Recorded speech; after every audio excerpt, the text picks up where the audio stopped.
The church doors slammed open and Mara Quinn stepped inside wearing a dress 2 sizes too small, her face burning under 100 cruel stares. They called her desperate. They called her pathetic. They whispered she'd bought a husband with her father's last dollar. But when the rancher's 6-year-old daughter looked up at her with tears streaming down and said, "You're beautiful. That's my mama," the laughter died, and Mara realized she hadn't just walked into a wedding. She'd walked into a war she didn't know how to fight. If you want to see how a woman everyone underestimated became the fiercest force in Red Hollow, stick around until the end. And if this story moves you, hit that like button and drop a comment with your city. I want to see how far Mara's journey travels. The dress didn't fit. Mara Quinn stood in front of the cracked mirror in the back room of Red Hollow's only church, tugging at fabric that refused to cooperate.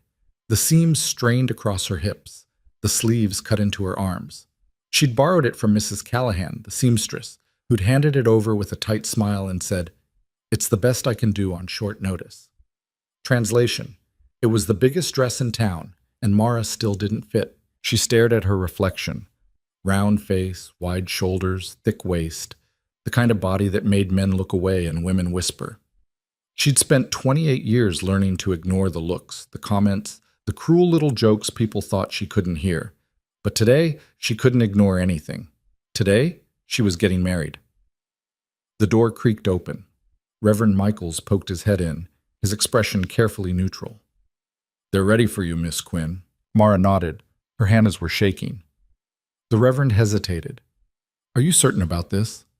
She almost laughed. Certain. What a word. She wasn't certain about anything except that her father was 6 months dead, the ranch was sold to pay his debts, and she had nowhere else to go. Rowan Hale's advertisement had been blunt. Widower seeking housekeeper and caretaker for young daughter. Room and board provided.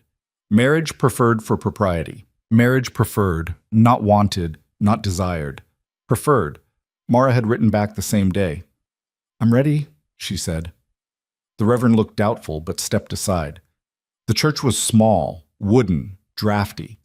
Red Hollow wasn't the kind of town that built grand things. It was a collection of stubborn people, scratching survival out of hard ground, and the buildings reflected that. Mara walked down the aisle on legs that felt like they might give out. The pews weren't full, but they weren't empty either. Curious faces turned toward her. She heard the whispers start immediately. "Lord, look at the size of her. Poor man must be desperate. Bet she paid him to take her." No wonder she couldn't find a husband the normal way. Mara kept her eyes forward.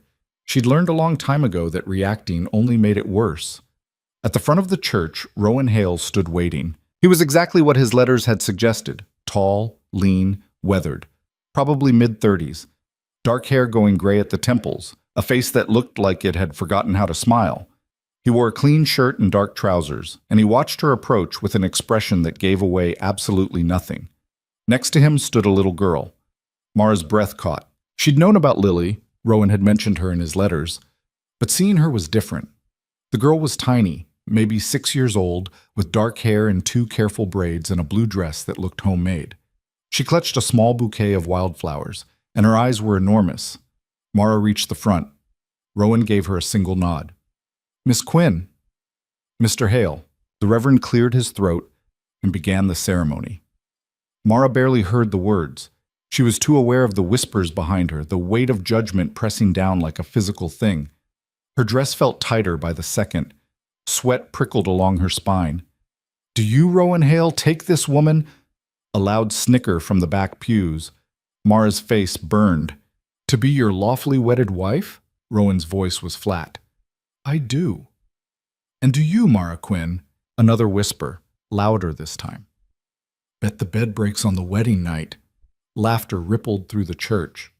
Mara's vision blurred. She fought to keep her breathing steady, but her chest was tightening, her throat closing. This was a mistake. She should never have come here. She should never have thought, "Stop it!" The small voice cut through the noise like a knife.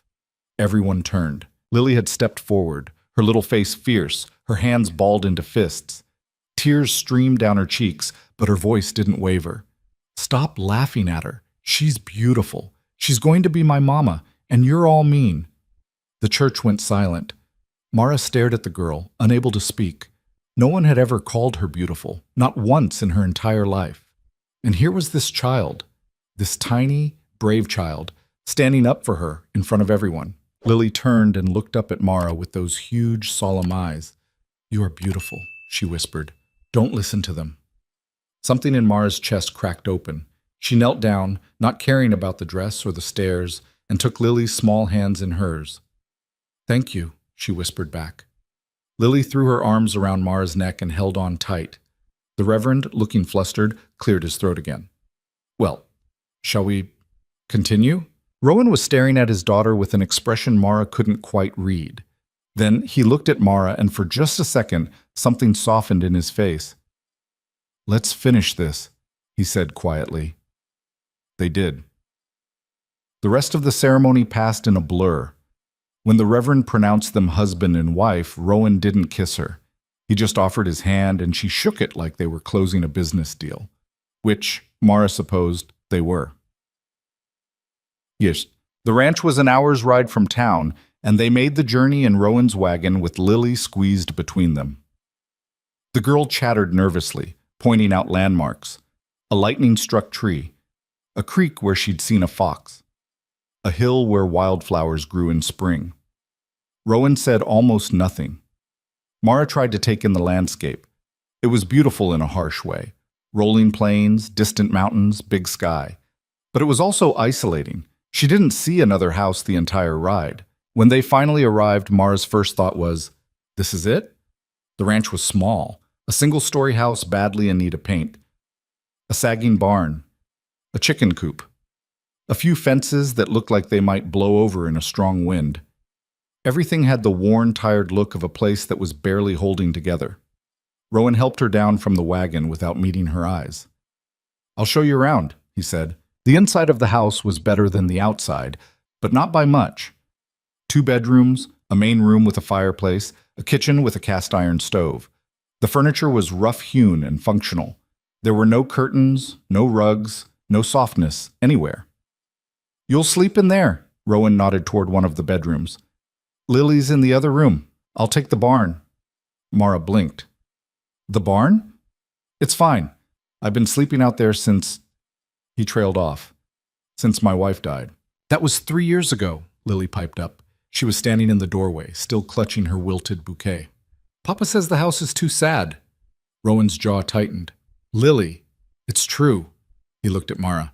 "The arrangement is simple. You keep the house, cook the meals, and look after Lily.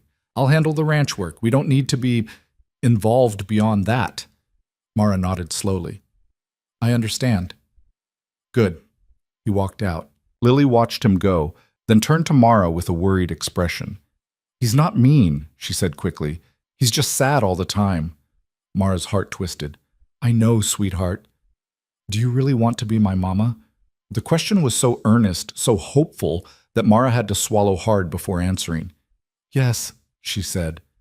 "I really do." Lily's face lit up. She grabbed Mara's hand.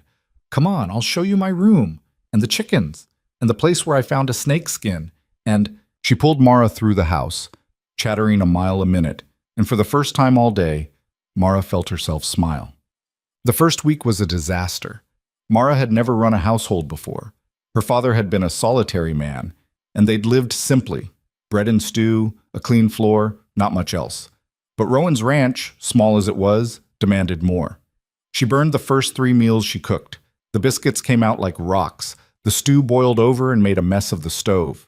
She tried to do laundry and somehow managed to turn one of Rowan's shirts pink. He didn't yell.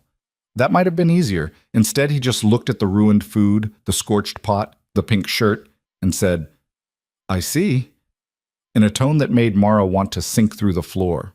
Lily tried to help, but she was 6. Mostly, she just got in the way. "It's okay," she'd say every time something went wrong. "You'll get better." Mara wasn't sure she believed that. The house itself fought her too. The stove was temperamental. The pump outside took 20 cranks before it gave up water. The floor was warped and splintered. Everything was harder than it should have been. On the 4th day, Mara dropped a pot of beans and watched them splatter across the floor. She stood there, staring at the mess, and felt the tears come. She tried to stop them. She really did. But everything, the wedding, the whispers, the failure, the loneliness, came crashing down at once, and she sank onto the floor and cried into her apron. That's how Lily found her. The girl didn't say anything. She just climbed into Mara's lap, wrapped her skinny arms around her neck, and held on. They sat like that for a long time. Finally, Mara wiped her eyes and took a shaky breath. "I'm sorry," she whispered. "For what?" "For being so useless." Lily pulled back and looked at her with a frown. "You're not useless. I can't cook. I can't clean. I don't know how to do any of this." "But you're nice," Lily said firmly. "And you smell good. And you don't yell. Papa yells sometimes." Mara couldn't help it. She laughed. It came out wet and broken, but it was still a laugh. "Come on," Lily said, sliding off her lap. "I'll help you clean up the beans. Then we can make something easy, like eggs. Everybody can make eggs." Mara let the girl pull her to her feet. They cleaned up the beans together. Then Mara made scrambled eggs, which didn't burn, and they ate them sitting on the front porch while the sun set. It wasn't much, but it was something. Rowan came back from the fields after dark, smelling like dust and sweat. Mara had left a plate of eggs and bread on the table. He ate in silence, then set the plate in the wash basin and walked back out to the barn without a word. Mara watched him go from the window. Lily appeared at her elbow. "He used to talk more. Before Mama died." "What was she like?" Mara asked gently. Lily's face scrunched up in thought. "Pretty. She sang a lot. But she got sick, and then she was in bed all the time, and then she was gone." She paused. "I don't remember her voice anymore." Mara's throat tightened. "Papa doesn't talk about her," Lily continued. "He put all her things in a trunk and locked it. He said remembering hurts too much." Mara knelt down so they were eye to eye. "It's okay to remember, you know, even if it hurts." Lily looked at her for a long moment. Then she whispered, "Do you think she'd like you?" Mara thought about that. "I don't know, but I hope so." Lily nodded seriously. Then she hugged Mara again, quick and tight, before scampering off to bed. Mara stood alone in the quiet house and wondered what she'd gotten herself into. The second week was better, marginally. Mara stopped trying to cook complicated meals and focused on simple things she couldn't ruin. Bread, boiled potatoes, fried eggs. Rowan didn't complain. He just ate whatever she put in front of him and went back to work. But Lily was a different story. The girl followed Mara everywhere. She talked constantly about the chickens, the weather, a story she'd made up about a dragon who lived in the hills. She asked 1,000 questions. Why is the sky blue? Where do stars come from? Can horses see colors? What's your favorite flower? Mara answered as best she could, and when she didn't know, she said so. Lily didn't seem to mind. She just moved on to the next question. One afternoon, they were sitting outside shelling peas when Lily said, "Mama used to tell me stories. Do you know any stories?" Mara hesitated. "Not really. I'm not good at making things up." "That's okay. You can tell me true things instead." "Like what?" "Like where you grew up, or what your favorite thing is, or..." Lily's eyes brightened. "Do you know about plants?" Mara blinked. "Plants?" "Papa says some plants are medicine. He says the Shoshone people know which ones, but he doesn't. Do you?" Mara felt something shift in her chest. She set down the peas. "Yes," she said slowly. "I do." Her father had been a hard man, but he'd taught her one useful thing, how to read the land. Which plants healed, which ones poisoned, how to make a poultice for infection, a tea for fever, a salve for burns. She'd learned because they couldn't afford a doctor. Lily leaned forward, eyes wide. "Really? Really? Can you show me?"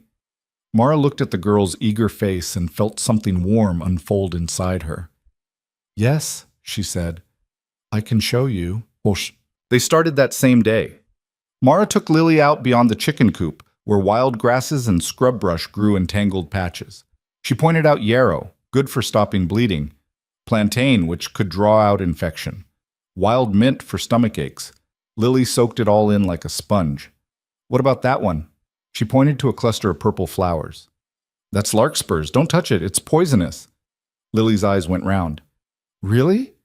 Really? Pretty things aren't always safe. They spent an hour wandering, and by the end, Lily had a fistful of yarrow and a head full of new knowledge. She chattered about it all through dinner, which Rowan ate in his usual silence, and then insisted on putting the yarrow in a jar of water on the kitchen table. "So we remember," she said. That night, after Lily was asleep, Mara sat on the porch and watched the stars. The loneliness was still there, heavy as ever, but underneath it, something else was growing. Purpose, maybe, or the beginning of it. By the third week, a routine had settled in. Rowan woke before dawn and worked until dark. Mara kept the house and cooked the meals. Lily darted between them like a bright, restless bird. They didn't talk much, the three of them, but they existed in the same space, and that was something. Mara still felt the sting of failure every time she burned bread or couldn't get the stove to light. But Lily's constant encouragement helped. So did the quiet moments, shelling peas together, hanging laundry, walking the fence line while Lily pointed out animal tracks. One evening, Rowan came back early. Mara was outside trying to fix a broken step on the porch. She'd found a hammer and some nails, but she had no idea what she was doing. Rowan stopped a few feet away and watched her struggle. "You're going to break your thumb," he said finally. Mara looked up, face hot. "I was just—" "Move." She stepped aside. Rowan knelt, examined the step, and fixed it in about 30 seconds with 5 efficient strikes of the hammer. He stood and handed her the hammer without looking at her. "If something's broken, tell me. Don't hurt yourself trying to fix it." Then he walked into the house. Mara stood there holding the hammer, unsure whether she'd just been helped or scolded. Lily appeared in the doorway. "Papa's not good at saying thank you, but he's glad you tried." "How do you know?" "Because he fixed it instead of telling you to leave it alone." Lily grinned. "That means he cares." Mara wasn't sure about that, but she tucked the thought away anyway. The fourth week brought a problem Mara hadn't anticipated. She ran out of flour. She hadn't realized how quickly they went through it. Biscuits every morning, bread every other day. It added up. By Thursday, the flour sack was empty. Mara stood staring at it, trying to figure out what to do. She couldn't ask Rowan. He was out mending a fence and wouldn't be back until evening, and she didn't know if they had money for more. He'd never mentioned finances, and she'd been too afraid to ask. Lily wandered into the kitchen. "What's wrong?" "We're out of flour." "Oh." Lily thought about this. "We could go to town and get more." "I don't have a horse." "We could walk. It's not that far." Mara hesitated. The walk was at least an hour each way, and she wasn't sure Lily could manage it, but the alternative was no bread, and that felt worse. "All right," she said. "Let's go." They set out mid-morning, Lily skipping ahead while Mara carried an empty flour sack. The day was warm, the sky clear. For a while it was almost pleasant. Then they reached town. Red Hollow's main street was just a dusty stretch of buildings: general store, saloon, blacksmith, church. Mara headed straight for the store, keeping her eyes down. But people noticed. "Well, look at that. Hale's new wife." Didn't think she'd have the nerve to show her face. "Poor man, bet he regrets it already." Mara's stomach clenched. She kept walking. Inside the store, Mr. Callahan stood behind the counter. He looked up, saw her, and his expression went carefully neutral. "Mrs. Hale." Mara forced herself to meet his eyes. "I need flour, 10 pounds. He nodded and moved to get it. Lily wandered off to look at jars of candy. Callahan set the flour on the counter. "That'll be $1.20. Mara's heart sank. She had no money. She'd assumed Rowan had an account, but she didn't know how to ask without sounding foolish. "Can you put it on Mr. Hale's account?" she asked quietly. Callahan's eyebrows went up. "He didn't tell you?" "Tell me what?" "He closed his account last month, paid off his debts, said he'd be paying cash from now on." Mara felt her face go hot. "I see." She stood there, humiliated, trying to figure out what to do. She couldn't leave without the flour, but she couldn't pay for it either. Callahan was watching her with something that might have been pity. "Tell you what," he said slowly, "I'll front you the flour this time, but Hale needs to settle up soon." "Thank you," Mara whispered. She took the flour and called for Lily. They walked out together and Mara kept her head down the entire way. Behind her, she heard the whispers start again. "Bet she didn't even know he's broke." Marriage of convenience, my foot. She's just a burden. Mara's hands shook. She wanted to run. But Lily was holding her hand, chattering about the candy she'd seen, and Mara couldn't fall apart. Not here, not in front of her. So she held it together all the way home. Rowan was in the barn when they got back. Mara set the flour down, told Lily to wash up, and walked out to find him. He was mending a harness, his hands moving with calm efficiency. "We need to talk," Mara said. He looked up. "About?" "Money." His expression didn't change. "What about it?" "I went to town for flour. Mr. Callahan said you closed your account." Rowan set down the harness. "That's right." "So, how am I supposed to buy things?" "You ask me first. I'll give you what you need." Mara felt a flare of frustration. "I didn't know that. You never told me." "I'm telling you now." "That's not—" She stopped, took a breath.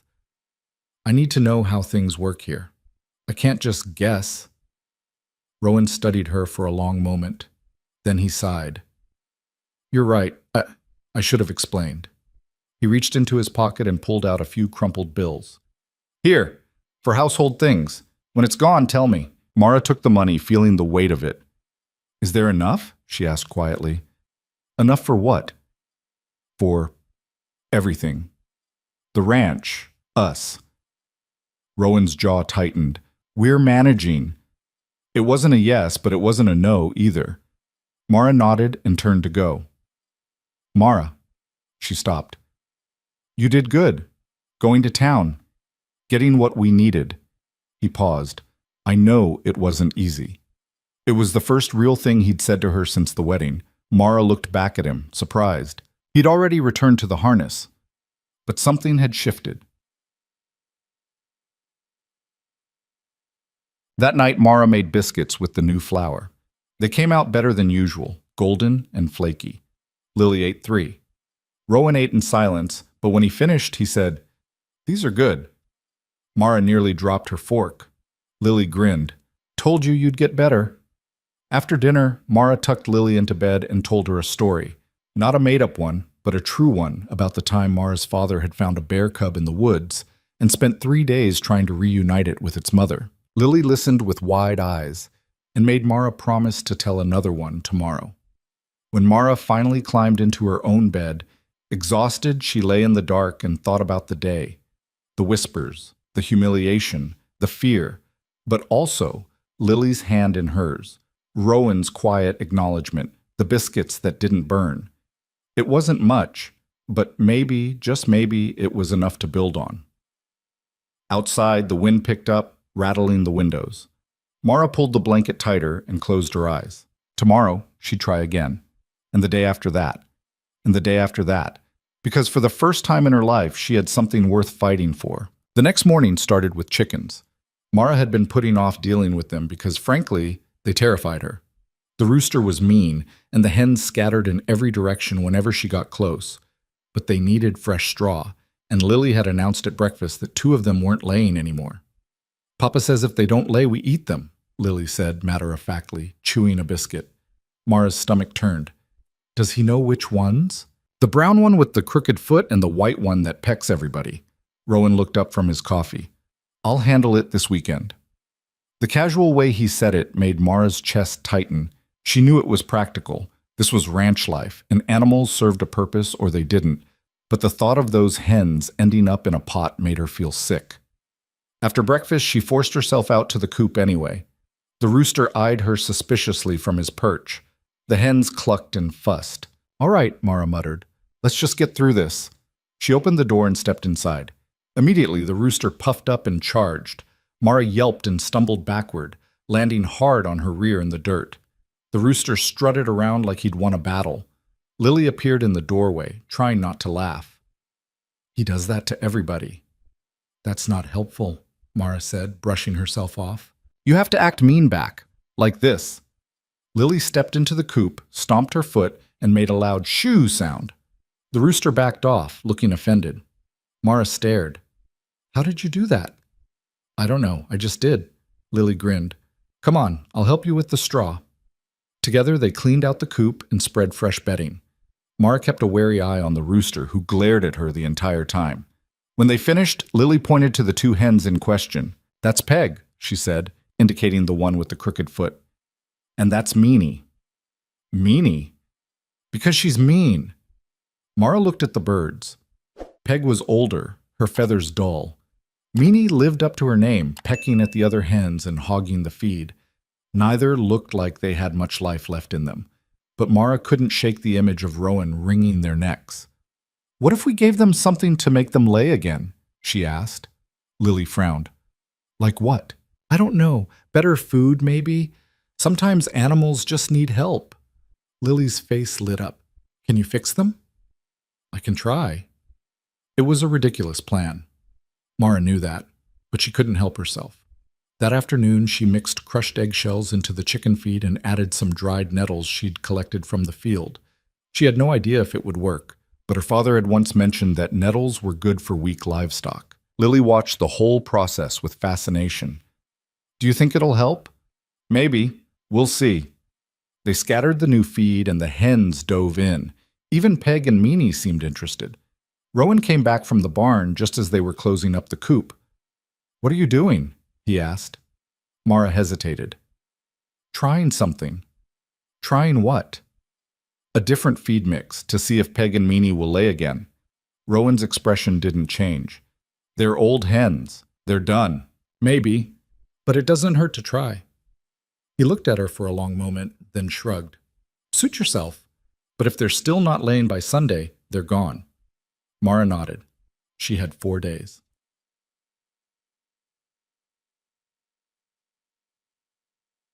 The next few days fell into a strange rhythm.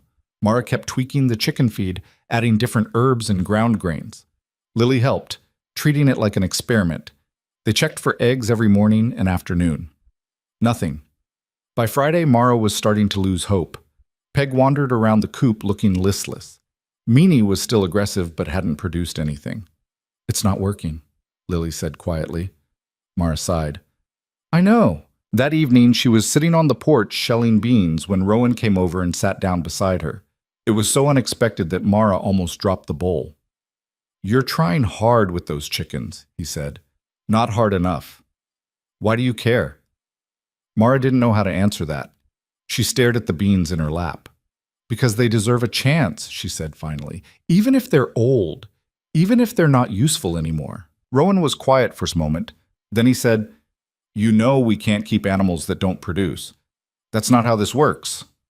"I know. But you're trying anyway." "Yes." He stood up, brushed the dust off his trousers. "Sunday's still Sunday, but if you get a miracle before then, I won't argue." It wasn't much, but it was something. Saturday morning, Mara woke before dawn. She couldn't sleep, her mind spinning with worry about the chickens, and a dozen other things she was probably doing wrong. She pulled on her boots and stepped outside into the cool, dark air. The sky was just starting to lighten at the edges. Everything was still. She walked out to the coop, not sure why, maybe to say goodbye to Peg and Meanie, maybe just to feel useful. She opened the door. There, in the nesting box, were 2 small brown eggs. Mara stared. She reached out carefully, half convinced she was imagining it. But no, the eggs were real, still warm. One from Peg, one from Meanie. She stood there holding them, feeling a swell of emotion she couldn't quite name. Relief, pride, something close to joy. When she walked back to the house, Rowan was already awake, building up the fire in the stove. She held out the eggs without saying anything. He looked at them, then at her.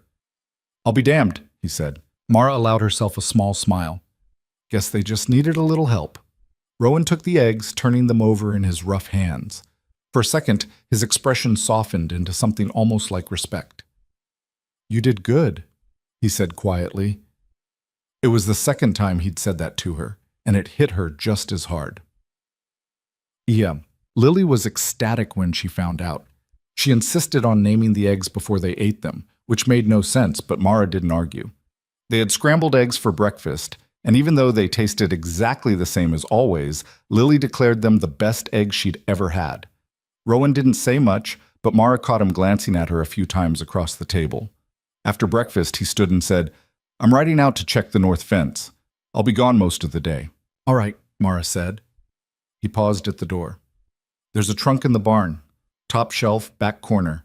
It's got some of my wife's old things. Fabric, thread, buttons. If you want it, take it. Mara's breath caught. Are you sure? Wouldn't offer if I wasn't. He left before she could respond. Lily tugged on Mara's sleeve. He never lets anybody touch Mama's things. I know. That means he likes you. Mara wasn't sure about that, but the offer felt significant. After the dishes were done, she and Lily walked out to the barn. The trunk was right where Rowan said it would be. A battered wooden chest covered in dust. Mara lifted it down carefully. Inside were layers of fabric, calico prints, plain muslin, a few pieces of wool. Beneath that were spools of thread, packets of needles, buttons in jars. At the very bottom was a dress, pale blue, simple, neatly folded. Lily touched it with one finger. That was Mama's favorite. Mara's chest ached.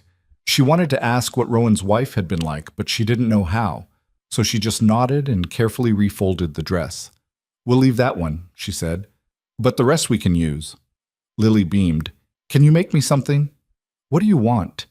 A new dress. This one's getting too small.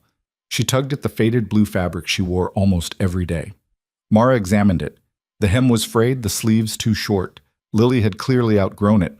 I can try, Mara said, but I'm not very good at sewing. That's okay. You weren't good at cooking either, and now you are. Mara laughed despite herself. Fair point.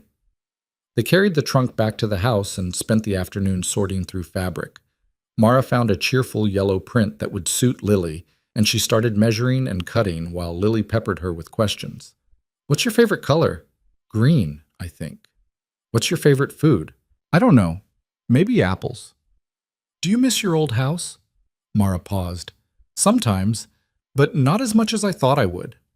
Because you like it here? Mara looked at the girl's hopeful face. Yes, because I like it here. It was true. Somewhere in the last few weeks, this place had started to feel less like exile and more like home. Sit. The dress took 3 days to make. Mara's stitches were uneven, and she had to rip out entire seams twice. But Lily didn't care. When Mara finally finished and held it up, the girl squealed with delight. It's perfect. It's crooked. I don't care. I love it. Lily put it on immediately, spinning in circles until she got dizzy. The yellow fabric caught the light, and for a moment she looked like a little burst of sunshine. Rowan came in from the fields just as Lily was showing off. Papa, look! Mara made it for me. He stopped in the doorway, taking in the sight of his daughter in her new dress. Something flickered across his face, grief, maybe, or longing. But then it was gone. It's nice, he said. Lily grabbed his hand. Isn't Mara clever? Yeah, Rowan said quietly, looking at Mara. She is. That night, after Lily was asleep, Mara sat at the kitchen table mending one of Rowan's shirts. He came in from the barn, poured himself coffee, and sat down across from her. They didn't talk, but the silence felt less heavy than usual. After a while, Rowan said, You're settling in. Mara glanced up. Trying to. It shows. She waited for him to say more, but he didn't. He just drank his coffee and stared at the wall. Finally, Mara said, Can I ask you something? Depends what it is. Why did you really marry me? Rowan's jaw tightened. He set down his cup. I told you, I needed help with Lily and the house. You could have hired someone. Couldn't afford it. Then why not just find someone local, someone who already knew how to do all this? Rowan looked at her then, really looked at her, and Mara saw something raw in his eyes. Because everyone local knew my wife, he said, and I couldn't stand the idea of someone coming in here and trying to replace her. Mara's throat tightened. So you picked someone who didn't know her, someone who couldn't compare. Yeah. It stung, but at least it was honest. Does it bother you, Rowan asked, that this isn't a love match, Mara finished. No, I knew what this was when I agreed to it. Then why are you asking? Because I need to know what you expect from me. Rowan studied her. I expect you to take care of Lily, keep the house running. That's it. And what about you? What about me? Do you want anything from me? The question hung between them. Rowan stood abruptly. I'm going to bed. He walked out before Mara could say another word. She sat alone in the kitchen, staring at the half-mended shirt in her lap, and wondered if she'd just made a terrible mistake. The next morning, things were awkward. Rowan barely looked at her over breakfast. Lily, oblivious, chattered about a bird's nest she'd found near the creek. After Rowan left for the fields, Mara threw herself into work. She scrubbed the floors, beat the rugs, scoured the stove, anything to keep her hands busy and her mind quiet. Around midday, Lily wandered in looking worried. Are you mad at Papa? Mara stopped scrubbing. No, why? Because you're cleaning really hard. You only do that when you're upset. Mara sat back on her heels. The girl was too perceptive. I'm not mad, she said carefully. Just thinking. About what? Grown-up things. Lily frowned. I'm almost 7. That's practically grown up. Despite everything, Mara smiled. You're right. I'm sorry. So what are you thinking about? Mara hesitated. Then she said, Do you think your papa is happy? Lily considered this seriously. I think he's less sad than he used to be. Is that the same thing? I don't know. Maybe. Lily tilted her head. Are you happy? Mara looked at the girl, bright-eyed, hopeful, wearing her crooked yellow dress, and felt her heart squeeze. Yeah, she said softly. I think I am. Lily grinned and threw her arms around Mara's neck. Good, because I'm happy you're here, said. Mara held her tight and let herself believe it. Ma. That evening, Rowan came back with a deer slung over his horse. He hung it in the barn to bleed out, then came into the kitchen looking grim. We'll butcher it tomorrow, he said. Can you handle that? Mara swallowed. She'd never butchered anything larger than a chicken. I'll try. It's not pleasant. I know. He looked at her like he wanted to say something else, but he just nodded and walked back out. The next morning, Mara woke early and steeled herself. Rowan was already in the barn, the deer laid out on a table. He had knives, a saw, buckets. You don't have to help if you don't want to, he said. I want to learn. He raised an eyebrow but didn't argue. The process was exactly as unpleasant as Mara had feared. Blood, smell, the sound of the saw cutting through bone. She had to step outside twice to keep from being sick, but she went back in each time. Rowan walked her through it step by step. How to skin, how to separate muscle from bone, how to trim fat. His hands were steady and sure, and he explained everything with a patience she hadn't expected. By the end, they had cuts of venison wrapped and stored, bones for broth, scraps for the dogs. Mara's hands were shaking. Her dress was ruined, but she'd done it. Rowan handed her a rag to clean up. You all right? I think so. You did better than I expected. Mara let out a shaky laugh. That's a low bar. Maybe, but you didn't quit. He said it like it mattered. That night, Mara cooked venison steaks and they ate together in the lamplight. Lily talked about a beetle she'd found. Rowan actually smiled once, and Mara thought, this is what it could be like, if we let it. The following week, Lily got sick. It started with a cough, just a small thing that Mara didn't think much of. But by the second day, Lily was feverish and struggling to breathe. Mara tried everything she knew, cool cloths for the fever, willow bark tea for the pain, steam from boiling water to ease the cough. But nothing worked. Rowan paced the house like a caged animal. We should take her to town, Mara said. Find a doctor. Closest doctor is 2 hours away in Silver Falls. She won't make the trip. Then what do we do? Rowan's face was pale. I don't know. Mara had never seen him scared before. It made her own fear spike. That night, Lily's fever climbed. She thrashed in bed, mumbling incoherently. Mara sat beside her, wiping her forehead, whispering reassurances she didn't believe. Rowan stood in the doorway, frozen. Do something, he said hoarsely. I'm trying. Try harder. I don't know what else to do. They stared at each other, both terrified. Then Mara took a breath and forced herself to think. Fever, cough, breathing trouble. She'd seen this before, back when her father had gotten pneumonia. She stood up. I need onions. And mustard seed if we have it. Rowan blinked. What? Just get them, now. He didn't argue. He went. Mara worked quickly. She mashed the onions into a paste, mixed in mustard seed and lard, and spread it on a cloth. Then she placed it on Lily's chest, a poultice, like her father had used. Lily whimpered, but didn't fight. Rowan came back, watching. Will that help? I don't know, but it's all I've got. They waited. Hours passed. Lily's breathing stayed ragged. The fever didn't break. Rowan sat on the floor beside the bed, his head in his hands. I can't lose her, he whispered. I can't. Mara's heart broke. She knelt beside him and put a hand on his shoulder. You won't. She's strong. You don't know that.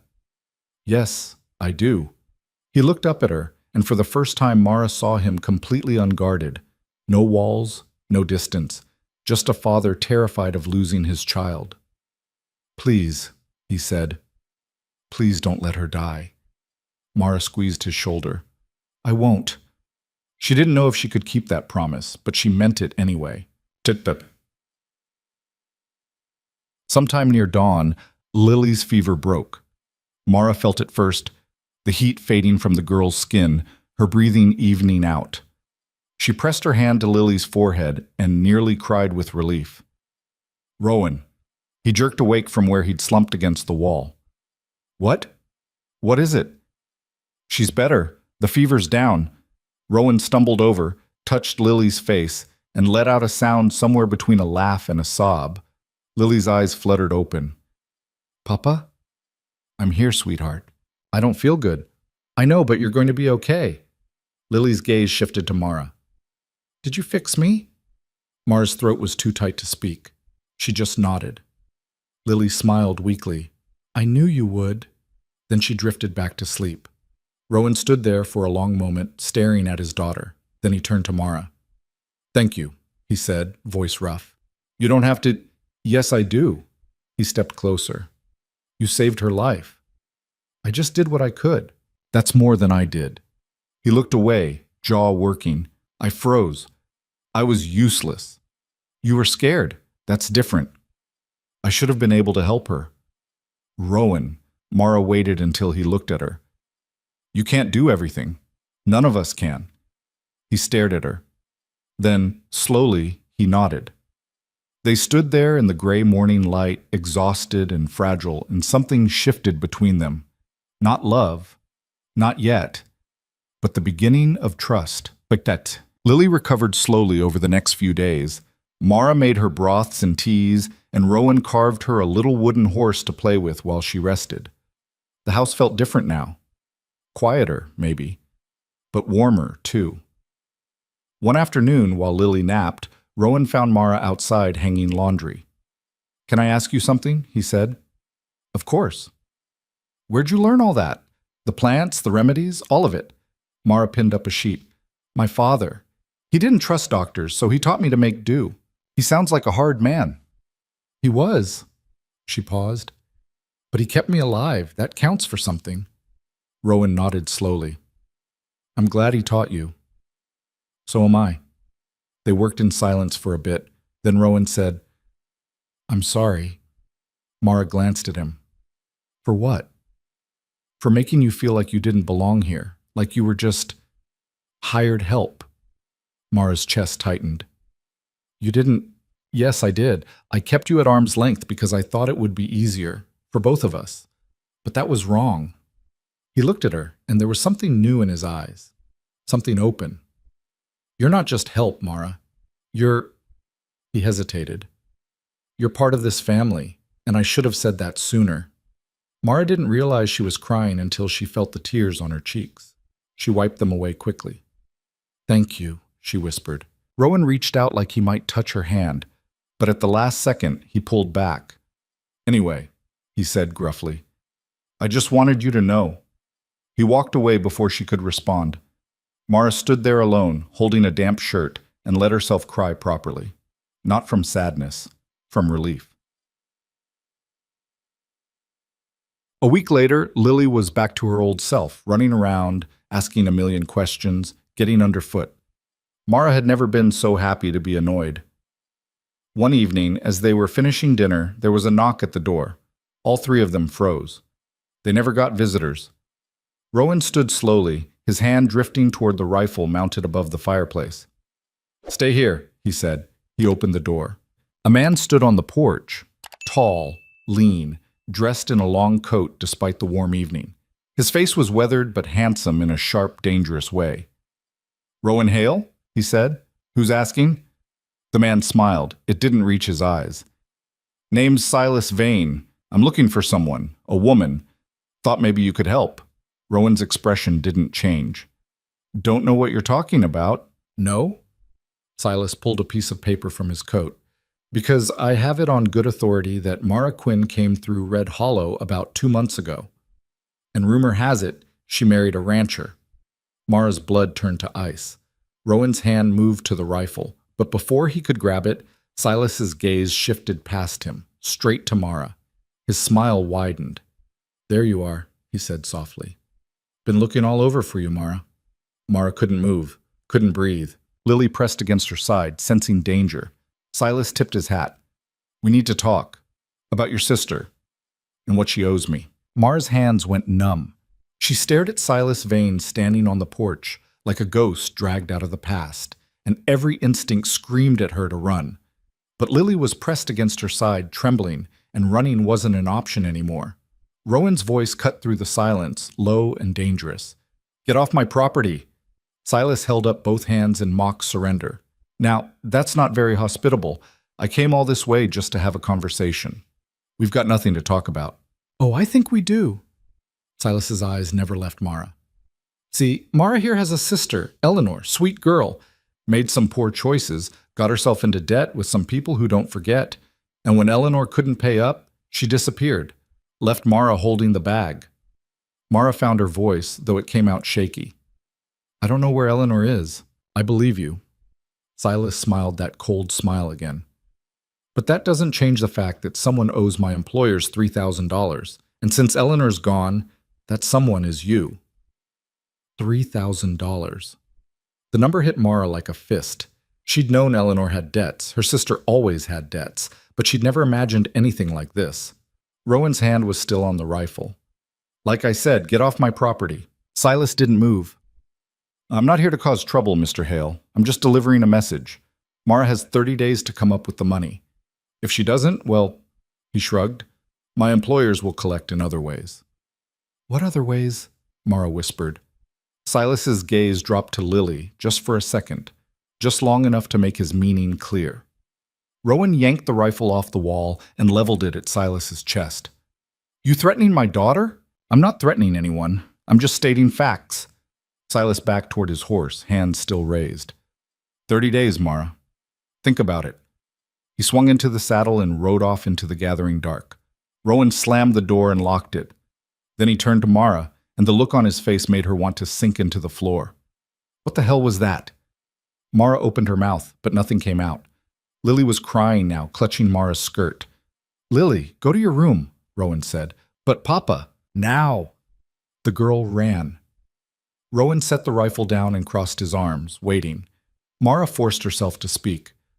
"My sister, Eleanor, she got involved with some bad people, gamblers, loan sharks. I didn't know how bad it was until after my father died. She came to me asking for money, but I didn't have any. The ranch was already sold. I told her I couldn't help her, and she left. I haven't heard from her since. And now this Silas character shows up saying you owe $3,000. I didn't borrow the money. Eleanor did." "Doesn't sound like they care about that distinction." Mara's throat tightened. "I know." Rowan paced the room, jaw working. "Do you have any idea where Eleanor is?" "No."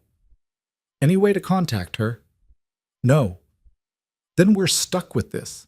The word we made Mara's chest ache. She shook her head quickly. "No, this is my problem. I'll figure it out." "How? You got $3,000 hidden somewhere?" "I'll leave. I'll go somewhere they can't find me." "You think running will stop them?" "I don't know." Mara's voice cracked. "I don't know what else to do." Rowan stopped pacing and looked at her. For a long moment, neither of them spoke.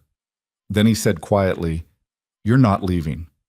"Rowan, You're not leaving. Lily needs you. And he hesitated. And I need you to stay. Mara's eyes burned. You heard what he said. They'll come after Lily. Then we'll deal with it. How? I don't know yet, but running won't fix this. Rowan's voice hardened. You stay. We figure it out together. Mara wanted to argue, wanted to tell him he was being foolish, that this wasn't his fight, but the certainty in his voice stopped her. Okay, she whispered. Okay. Rowan nodded. Then he picked up the rifle and checked the ammunition. I'm sleeping in the house tonight, and every night until this is over. That night, Mara lay awake staring at the ceiling. In the next room, she could hear Lily's soft breathing and the creak of the floorboards as Rowan paced. She kept replaying Silas's visit in her head, the way he'd looked at Lily, the casual menace in his voice. 30 days. She didn't have $3,000. She didn't have $300. The small amount of money Rowan had given her for household expenses wouldn't even make a dent. And Eleanor, her sister. Mara hadn't thought about her in months, had tried hard not to. Eleanor was 5 years older and had always been beautiful, charming, reckless. She'd left home at 16 and rarely came back except when she needed something. Money, usually, or a place to hide. The last time Mara had seen her was 2 weeks after their father's funeral. Eleanor had shown up at the old ranch looking thin and desperate, talking fast about an opportunity in Denver. A sure thing, just needed a little cash to get started. Mara had told her there was no money. The ranch was sold, the debts paid, and Mara had barely enough to survive on. Eleanor had stared at her like she'd been betrayed. You're really not going to help me? I can't. You mean you won't? Eleanor, I don't have anything to give you. Her sister had laughed, bitter and sharp. Fine, I'll figure it out myself. I always do. And she'd left. Mara hadn't heard from her since. No letters, no messages, nothing. Now Silas Vane was here, and Eleanor's mistakes had become Mara's burden. The unfairness of it made her want to scream. But screaming wouldn't help. Nothing would help except finding a solution, and Mara had no idea where to start. The next morning, Rowan didn't go out to the fields. He stayed close to the house, working on repairs that didn't really need doing. Watching. Lily was subdued, picking at her breakfast and asking quiet questions. Is that bad man coming back? I don't know, sweetheart, Mara said. Are you going to leave? No, I'm staying right here. Lily looked relieved but not entirely convinced. After breakfast, Mara tried to keep things normal. She swept the floors, started bread, checked on the chickens, but her hands shook, and she kept glancing out the window. Around midday, Rowan came inside and sat down at the table. We need to talk about this, he said. Mara nodded and sat across from him. How much time do we have? 30 days. And you've got no way to reach your sister. No. Rowan drummed his fingers on the table, thinking, then we need to figure out how to get the money or how to make this go away. I can't ask you to cheat. You're not asking, I'm offering. He looked at her steadily. You're my wife. That makes this my problem too. Mara's chest tightened. We both know this isn't a real marriage. Maybe not, but it's real enough that I'm not letting some bastard threaten my family. The word family hung between them. Mara swallowed hard. I don't want you to get hurt because of me. Noted. Now, let's figure out what to do. They spent the next hour going through options. None of them were good. Rowan had some savings, but it was maybe $500 at most. The ranch brought in enough to survive, but not much extra. Even if they sold everything they owned, they wouldn't get close to $3,000. We could take out a loan, Mara suggested. From who? No bank's going to lend that kind of money to a struggling ranch. What about people in town? Rowan shook his head. Nobody's got that kind of cash to spare, and even if they did, why would they lend it to us? Mara's stomach sank. So we're stuck. Not necessarily. Rowan leaned back in his chair. There's always the law? You mean go to the sheriff? Yeah, tell him what's happening. Get protection. Mara wanted to believe that would work, but she knew better. Silas didn't break any laws. He just delivered a message. And the people he works for, they're careful. They won't do anything that can be traced back to them. Then what do you suggest? I don't know. Mara's voice cracked. I don't know. Rowan reached across the table and took her hand. It was the first time he'd touched her like that, deliberately, gently. and it nearly undid her. "We'll figure it out," he said. "I promise." Mara wanted to believe him, but promises couldn't stop men like Silas Vane. Over the next few days, a strange tension settled over the ranch. Rowan stayed armed and watchful. Mara jumped at every sound. Lily sensed something was wrong and stayed close to both of them. On the third day, Mara decided she couldn't just sit and wait. She needed to do something, even if it was small. She started by going through Eleanor's old letters, the few she'd kept. Most of them were short, chatty, full of Eleanor's big plans and bigger lies. But one, written about a year ago, mentioned a man named Victor. Met someone new. Name's Victor. He's got connections in Denver and says he can help me get set up proper. Finally, things are looking up. Mara read it 3 times. Victor. Was that who Eleanor had gotten involved with? Was he the one who'd loaned her the money? It wasn't much, but it was something. That evening, she showed the letter to Rowan. Think this Victor is the one she owed? Maybe, or maybe he's connected to whoever she owed. So what do we do with that? Mara hesitated. We could try to find him, ask questions. Maybe he knows where Eleanor is. Rowan frowned. That's a long shot. It's the only shot we've got. He considered this. Denver's 2 days' ride, and we'd need to leave Lily with someone. Mrs. Callahan in town. She's run the boarding house for years. Lily would be safe there. Rowan didn't look convinced. I don't like leaving her. Neither do I. But if we don't do something, Silas is going to come back, and I don't think he'll be as polite next time. Rowan stared at the letter, then he nodded. All right, we'll go to Denver. Chug. They left 2 days later, early in the morning. Lily clung to Mara at the boarding house, eyes wet. You promise you're coming back? I promise, sweetheart. What if the bad man comes while you're gone? He won't. Mrs. Callahan will keep you safe, and we'll be back before you know it. Lily didn't look reassured, but she let go. Mrs. Callahan, a sturdy woman in her 50s, put a hand on Lily's shoulder. Don't you worry, child. You'll be just fine with me. Rowan knelt in front of his daughter. Be good. Listen to Mrs. Callahan, and if anything feels wrong, you tell her right away. Understand? Lily nodded. He kissed her forehead, then stood and walked out before his composure could crack. Mara followed, her heart heavy. They rode hard, stopping only to rest the horses. The landscape blurred past, plains, hills, scattered homesteads. Rowan didn't talk much, and Mara was grateful.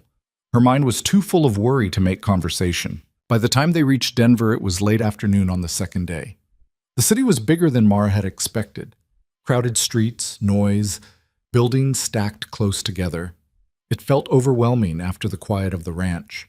Rowan found a stable for the horses and a cheap hotel for the night. They had one room with 2 narrow beds, and Mara tried not to think about how strange it felt to be alone with him like this. Where do we start? She asked. Gambling halls, I'd guess. If your sister got in deep with loan sharks, that's where the money would have come from. Mara nodded. Let's go. They spent the rest of the evening walking through Denver's rougher districts. Rowan asked questions in saloons and gambling houses, showing Eleanor's name around. Most people ignored him. A few got hostile. But finally, in a dim, smoke-filled card room, an old man squinted at Eleanor's name and nodded. Yeah, I know her. Pretty thing. Used to come in here regular about a year back. Always betting big, always losing. You know who she owed money to? Rowan asked. The old man's expression turned wary. Why are you asking? We're family, trying to settle her debts. The man snorted. Good luck with that. She owed Victor Kane, and Victor don't forgive debts. Mara's pulse quickened. Where can we find him? You don't want to find Victor. We don't have a choice. The old man studied her, then sighed. He runs a place on Larimer Street, the Silver Palace. But if you're smart, you'll turn around and forget you ever heard that name. Rowan dropped a few coins on the table. Appreciate it. They left before the man could say more. Outside, Mara took a shaky breath. The Silver Palace. That's where we go next? Yeah, but not tonight. We need a plan first. They walked back to the hotel in silence. Mara's mind was racing. Victor Kane. The name felt heavy, dangerous. Back in the room, Rowan sat on the edge of his bed and cleaned his revolver. Mara watched him, the methodical way he checked each chamber, and felt a pang of fear.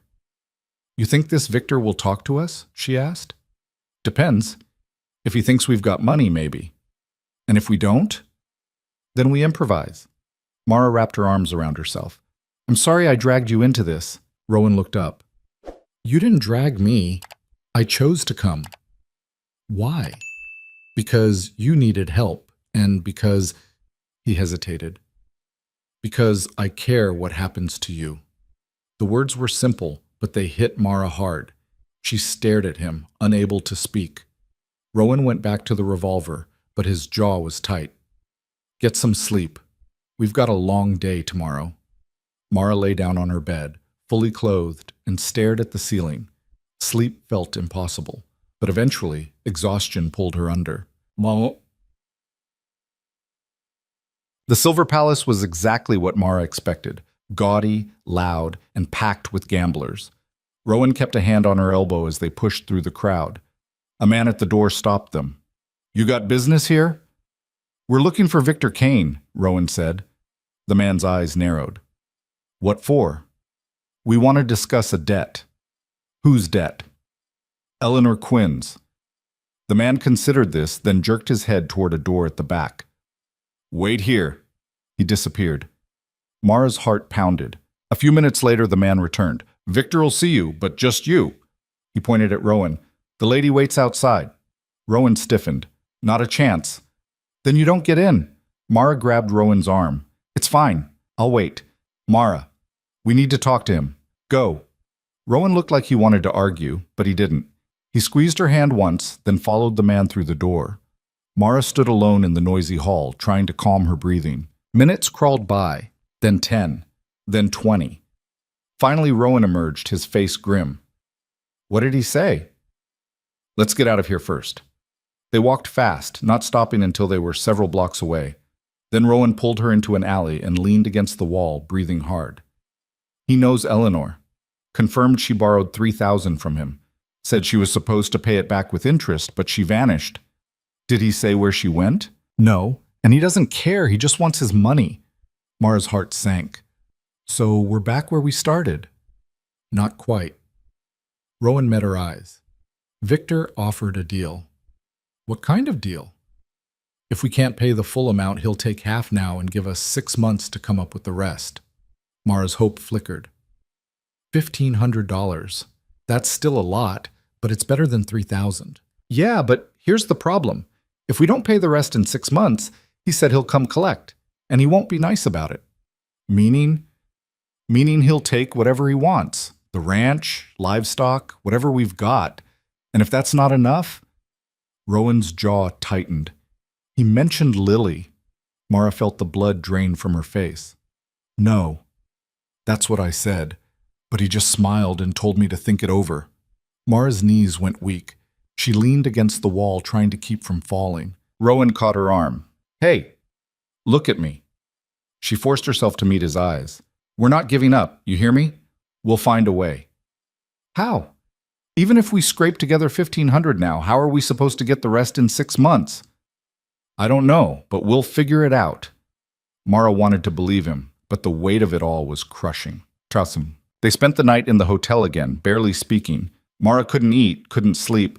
She kept thinking about Lily, safe at the boarding house, unaware of the danger circling around her.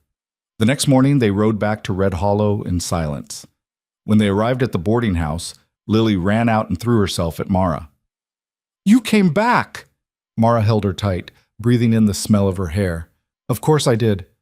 Lily pulled back and looked at her seriously. Did you fix it? Mara's throat closed. She glanced at Rowan, who looked just as lost.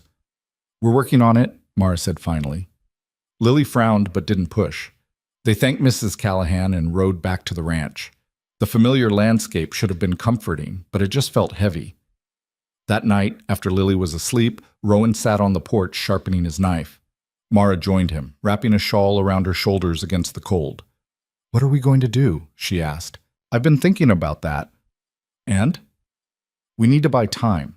If we can come up with $1,500, we take Victor's deal. That gives us 6 months to figure out the rest. Where do we get $1,500? Rowan didn't answer right away. Then he said, I could sell the north pasture. It's good land. Somebody'd buy it. Mara stared at him. That's your land. Your livelihood. It's also the only thing worth that much money. Rowan, no. I can't let you do that. You're not letting me do anything. I'm choosing to. Why? Mara's voice broke. Why would you do that for me? Rowan set down the knife and looked at her. Really looked at her. Because you're not just some stranger I hired. You're... He hesitated, then said quietly, You're my wife, and that means something to me. Mara's vision blurred. This marriage was supposed to be practical. You said so yourself. I know what I said. But things change. He reached out and brushed a tear off her cheek with his thumb. You changed them. Mara couldn't speak. She just sat there, trembling, while Rowan's hand lingered on her face. Then he pulled back and stood. I'll ride into town tomorrow, see who's interested in the land. He walked inside, leaving Mara alone in the dark. She sat there for a long time, staring at the stars, and felt the full weight of what Rowan was willing to sacrifice. For her, for them.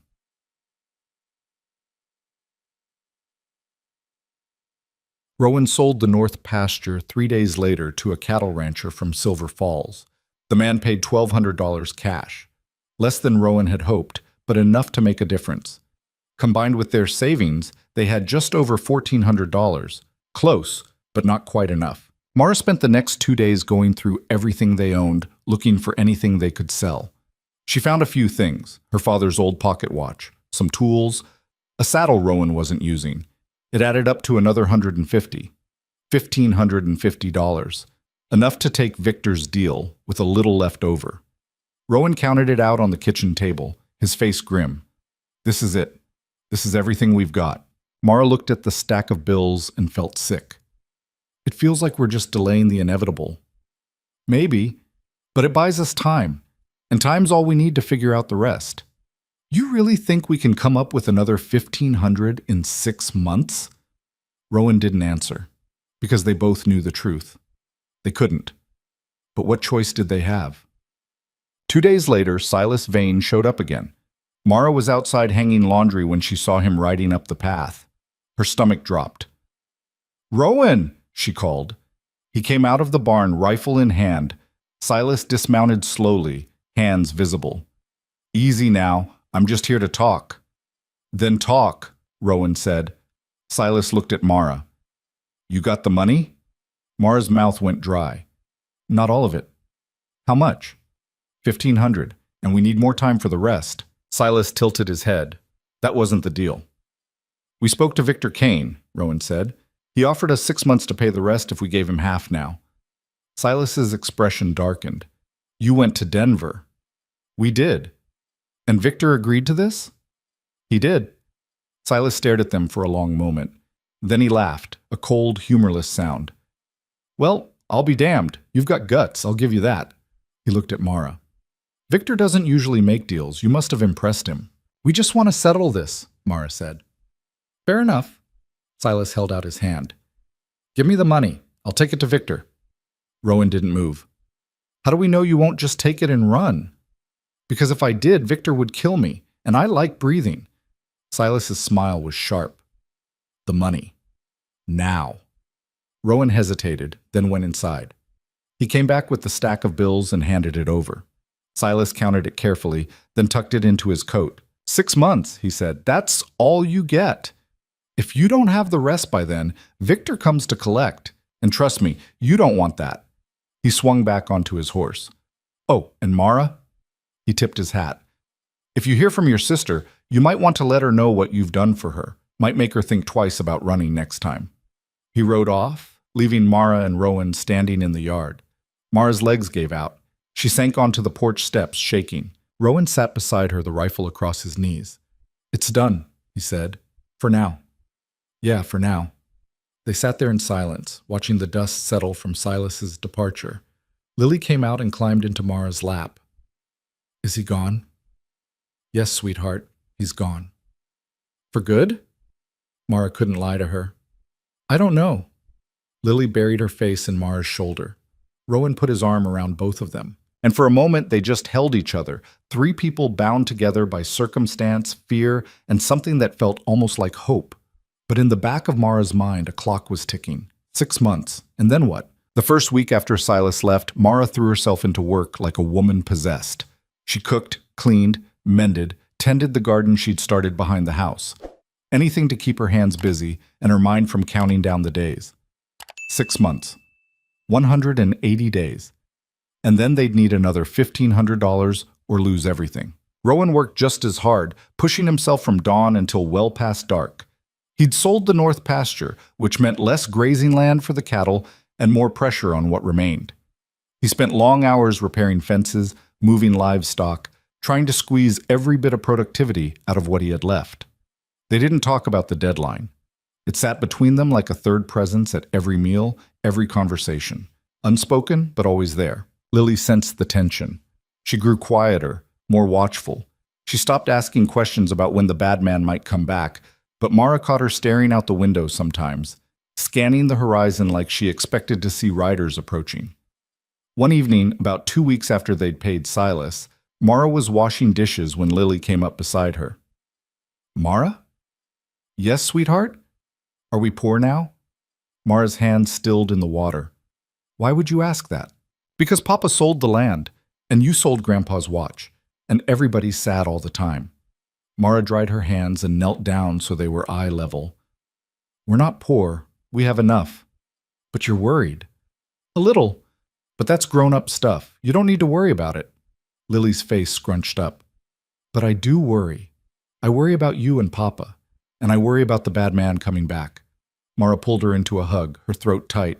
"I know, but we're going to be okay. I promise." It was a promise she had no business making, but she said it anyway because Lily needed to hear it. That night, after Lily was asleep, Mara sat at the kitchen table trying to figure out their finances. She'd been doing this every night for a week, writing down numbers, crossing them out, trying to find some combination that would work. Rowan came in from the barn and saw her hunched over the paper. "Still at it?" "There has to be something I'm missing, some way to make the numbers add up." He poured himself coffee and sat down across from her. "You find anything?" "No." Mara set down the pencil, frustrated. "We're barely breaking even as it is. Even if we sell more livestock, cut every expense down to nothing, we're not going to get close to $1,500 in 6 months." "I know." "Then what do we do?" Rowan stared into his coffee. "I've been thinking about that." "And?" "There might be one option, but you're not going to like it." Mara's stomach tightened. "Tell me." I could take a job, seasonal work. The silver mine over in Leadville pays good money for hard labor. 3, maybe 4 months of work could get us most of what we need. Mara stared at him. "Leadville is 200 miles away." "I know." "You'd be gone for months." "I know." "Rowan, you can't. What other choice do we have?" His voice was sharp. "We've sold everything we can sell. The ranch won't produce enough on its own. This is the only way."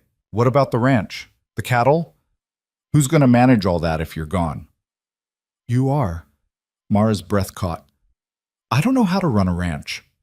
"You know more than you think, and I'll teach you the rest before I go." "What about Lily? You'd leave her for months?" That hit him. Mara saw it in his face, but he didn't back down. "It's temporary. A few months. And when I come back, we'll have the money. We'll be clear of this mess." Mara shook her head, panic rising. "There has to be another way." "If you can think of one, I'm listening." She couldn't. That was the worst part. She'd been over the numbers 100 times, and there was no other way. But the thought of Rowan leaving, of being alone on the ranch with just Lily, terrified her. "When would you go?" she asked quietly. "Soon. The mine's hiring now. If I wait too long, the positions will be filled." "How soon?" 2 weeks, maybe 3. Mara felt like the floor was dropping out from under her. 2 weeks. That was nothing. Rowan reached across the table and took her hand. "I know this is hard, but it's our best shot. What if something happens while you're gone? What if Silas comes back?" "He won't. We've got 6 months. He has no reason to check in before then." "You don't know that." "No, but I'm betting on it." Rowan squeezed her hand. "You're stronger than you think, Mara. You can handle this." Mara wanted to argue, wanted to tell him he was wrong, that she couldn't handle any of this. But looking into his eyes, she saw something she'd never seen before. Faith. In her. And somehow, That was harder to fight than anything else. All right, she whispered. If you think it's the only way. I do. Then we'll make it work. Rowan's expression softened. He lifted her hand and pressed it briefly against his cheek, a gesture so unexpected and tender that Mara's eyes burned. Then he let go and stood. I'll start getting things in order tomorrow. Make sure you know how to handle the cattle, the repairs, all of it. He walked out, leaving Mara alone at the table with her column of impossible numbers. The next 2 weeks passed in a blur. Rowan threw himself into teaching Mara everything she needed to know. How to move the cattle, how to check for illness, how to mend a fence properly, shoe a horse, handle a difficult calving. He showed her where he kept his tools, his spare ammunition, the emergency cash he'd hidden in the barn. If something goes wrong and you need help, you go to town and find Sheriff Dawson. He's a good man. He'll help you. Mara tried to absorb it all, but it felt overwhelming. Every new piece of information was another reminder that Rowan was leaving, that she'd be responsible for keeping everything running. Lily took the news hard. Why do you have to go? She asked Rowan one night at dinner, her voice small. Because we need the money, sweetheart. Can't you get money here? Not enough. Not fast enough. Lily's lip trembled. What if you don't come back? Rowan set down his fork and pulled her into his lap. I'm coming back. I promise. Mama said she'd come back, and she didn't. The words hung in the air like a knife. Rowan's face went pale. That's different. Your mama got sick. She didn't choose to leave. But she still left. Lily, I don't want you to go.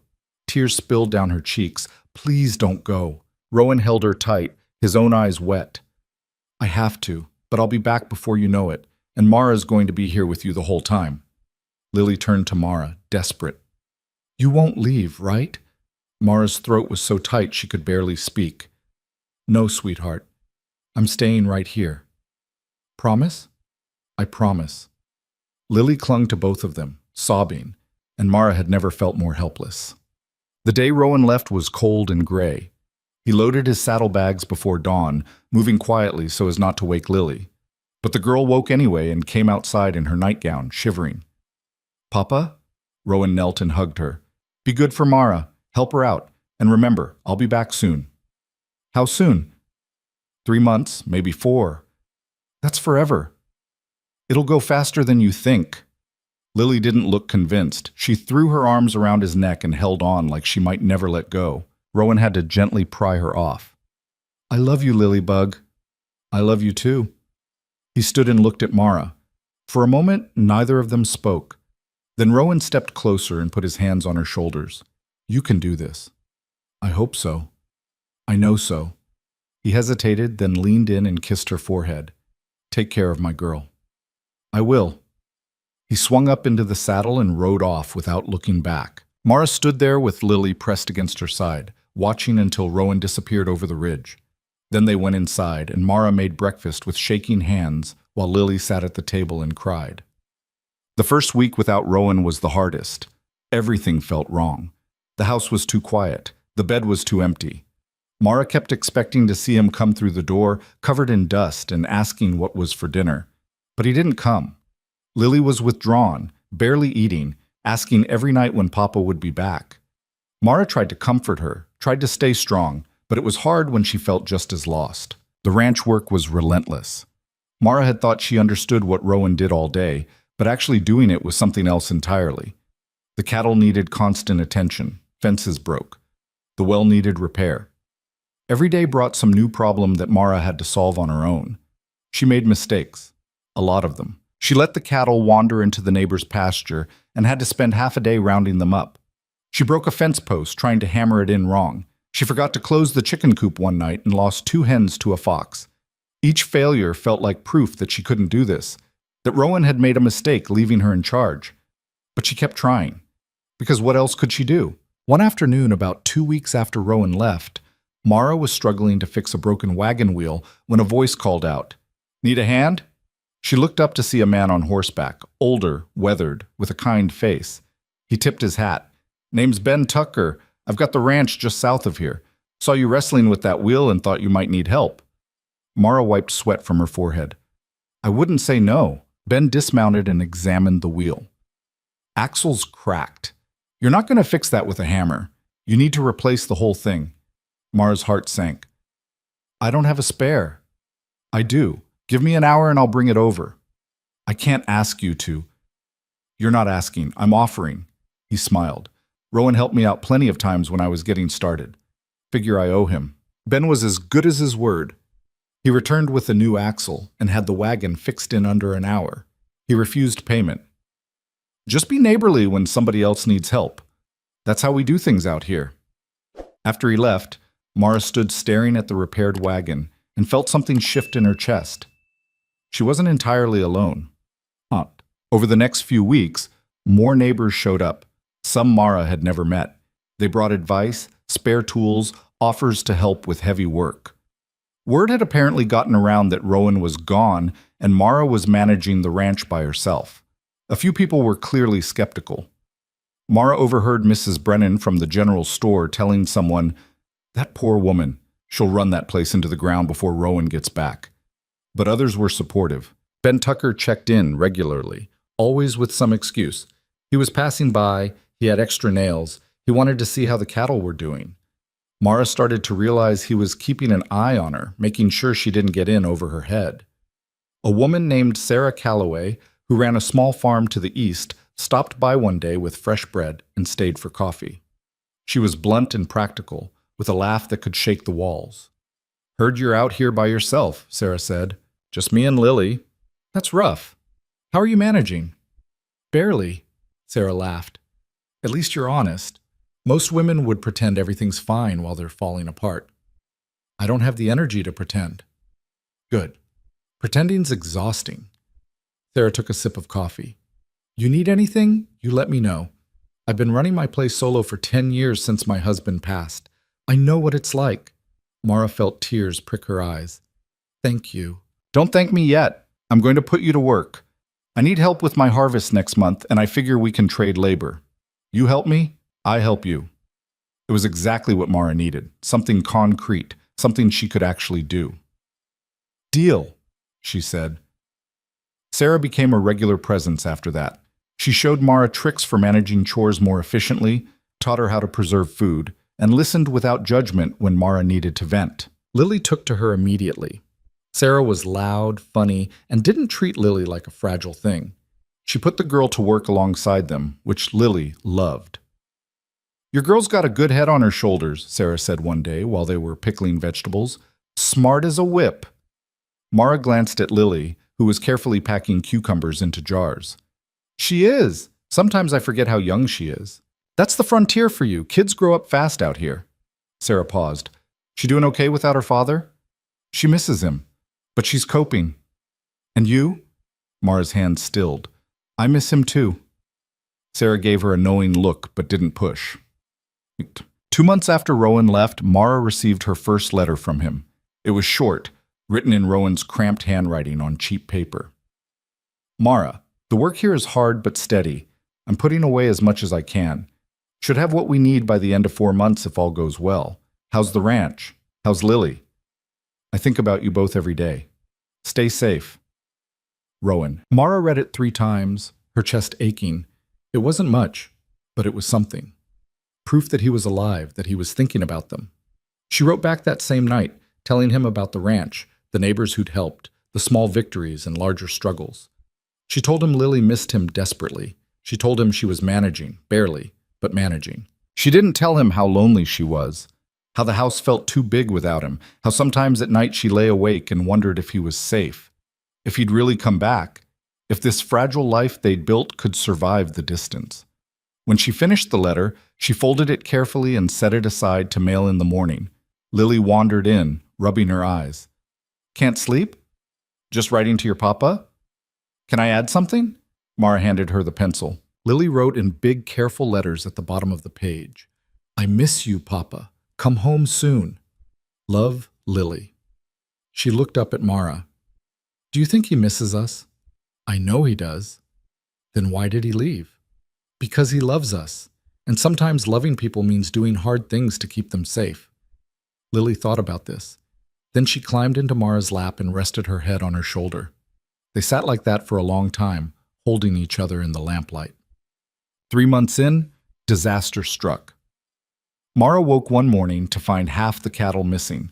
The fence on the south pasture had been cut, not broken, cut, and the animals had wandered off. Her first thought was thieves. Her second thought was panic. She saddled the horse and rode out to search, bringing Lily with her because she couldn't leave the girl alone.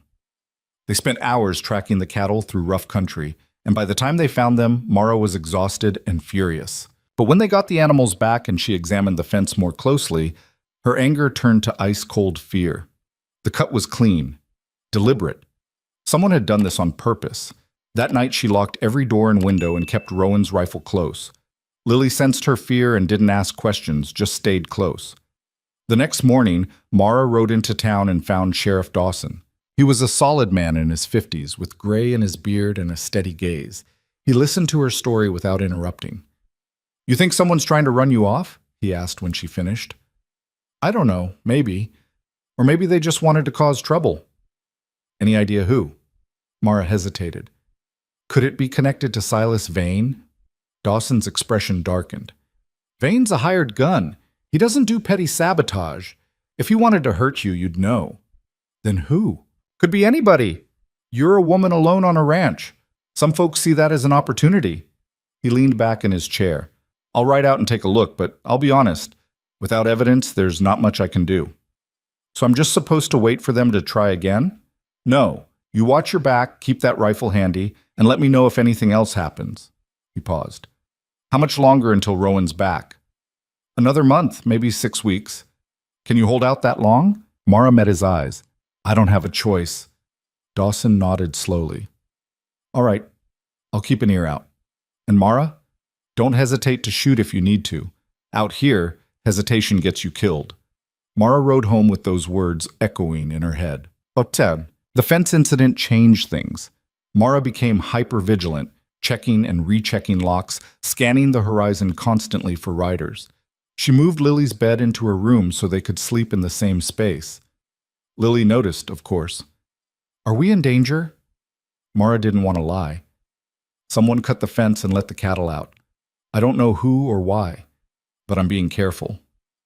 "Is it the bad man?" "I don't think so, but I'm not taking chances." Lily nodded seriously. "I can help keep watch." "I know you can, but I need you to promise me something." "What?" "If anything ever feels wrong, if someone shows up and I tell you to run, you run. You don't argue, you don't wait. You just go. Understand?" Lily's eyes went wide. "Where would I go?" "To Sarah's place, or into town, anywhere safe." "What about you?" "I'll be fine, but I need to know you'll be safe." Lily didn't look happy, but she nodded. "Okay, I promise." Mara pulled her close and held on tight. Sat. The next few weeks passed without incident, but Mara couldn't shake the feeling of being watched. Every shadow felt threatening. Every unexpected sound made her reach for the rifle. Sarah noticed. "You look like hell," she said one afternoon. "Thanks. I'm serious. When's the last time you slept?" "I sleep." "Liar." Sarah crossed her arms. "What's going on?" Mara told her about the fence. Sarah's face hardened. "You think it's connected to that debt business?" "I don't know. Maybe. Or maybe it's just some jackass trying to scare you because you're a woman alone." Sarah spat into the dirt. "Either way, you can't keep going like this. You're going to collapse." "I'm fine." "You're not fine. You're running yourself into the ground." Sarah softened. "Look, why don't you and Lily stay at my place for a few nights? Get some real sleep. I'll keep watch." "I can't leave the ranch." "The ranch will survive a few days. You won't if you keep this up." Mara wanted to argue, but she was so tired, and the thought of sleeping somewhere she felt safe was almost unbearably tempting. "Okay," she said finally. "Just for a couple nights." They packed a bag and rode to Sarah's farm. It was smaller than Rowan's ranch, but well kept, with a cozy house and a barn that looked recently repaired. That night, Mara slept in a real bed for the first time in weeks. No nightmares. No jolting awake at every sound. Just deep, dreamless sleep. When she woke the next morning, she felt almost human again. She and Lily stayed at Sarah's for 3 days. It was a reprieve Mara hadn't known she needed. Sarah kept them busy with chores, cooked hearty meals, and didn't pry when Mara didn't feel like talking. On the third night, they were sitting on Sarah's porch watching the sunset when Sarah said, "You know, you're tougher than you think." Mara snorted. "I don't feel tough. Tough people rarely do. They're too busy surviving to notice." Sarah took a sip of coffee. "I've seen plenty of women crack under less pressure than what you're dealing with. But you're still standing." "Barely." "Barely still counts," Sarah paused. "Rowan's lucky to have you." "I think it's the other way around." "No, I've known Rowan for years. He's a good man, but he was half dead inside after his wife passed. You brought him back to life. Anyone with eyes can see that." Mara's throat tightened. "He left." "Because he had to, not because he wanted to." Sarah looked at her.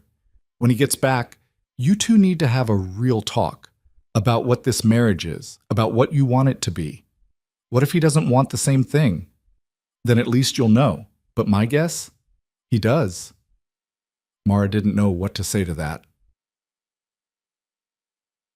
When they returned to the ranch, Mara found another letter from Rowan waiting. This one was longer. "Mara, only a few more weeks and I'll have what we need.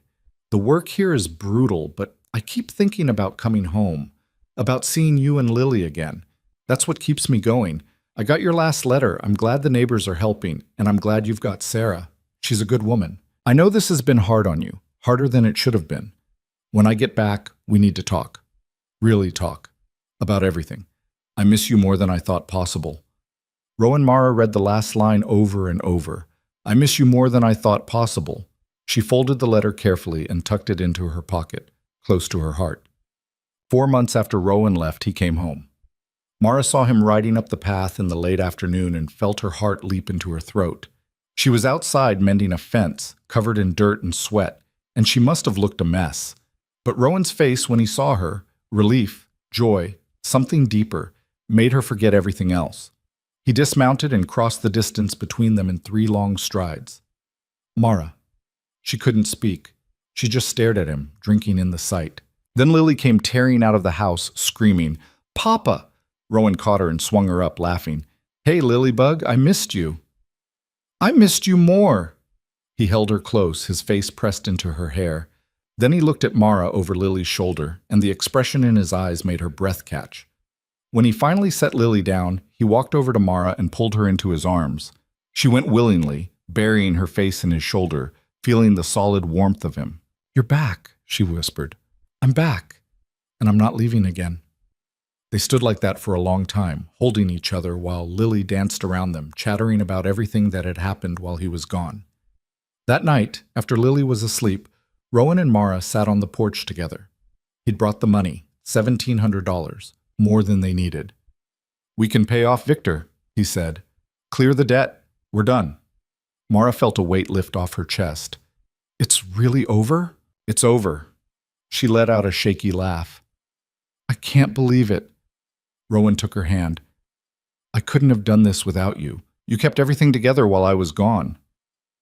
"Barely." "You did more than barely. You did what needed to be done." He squeezed her hand. "Sarah wrote to me. Told me what happened with the fence. Why didn't you tell me?" "Because there was nothing you could do about it from Leadville. I handled it." "You shouldn't have had to handle it alone." "But I did. And I survived." Mara looked at him. "I'm stronger than I thought I was." "I know. I've always known." They sat in silence for a moment. Then Rowan said, "We need to talk. About us." Mara's heart started pounding. "Okay. When I left, I thought this marriage was just practical. A way to solve problems. But being away from you," his voice roughened, "it made me realize something." "What?" "That I don't want this to be practical anymore. I want it to be real." Mara couldn't breathe. "Real how?" Rowan turned to face her fully.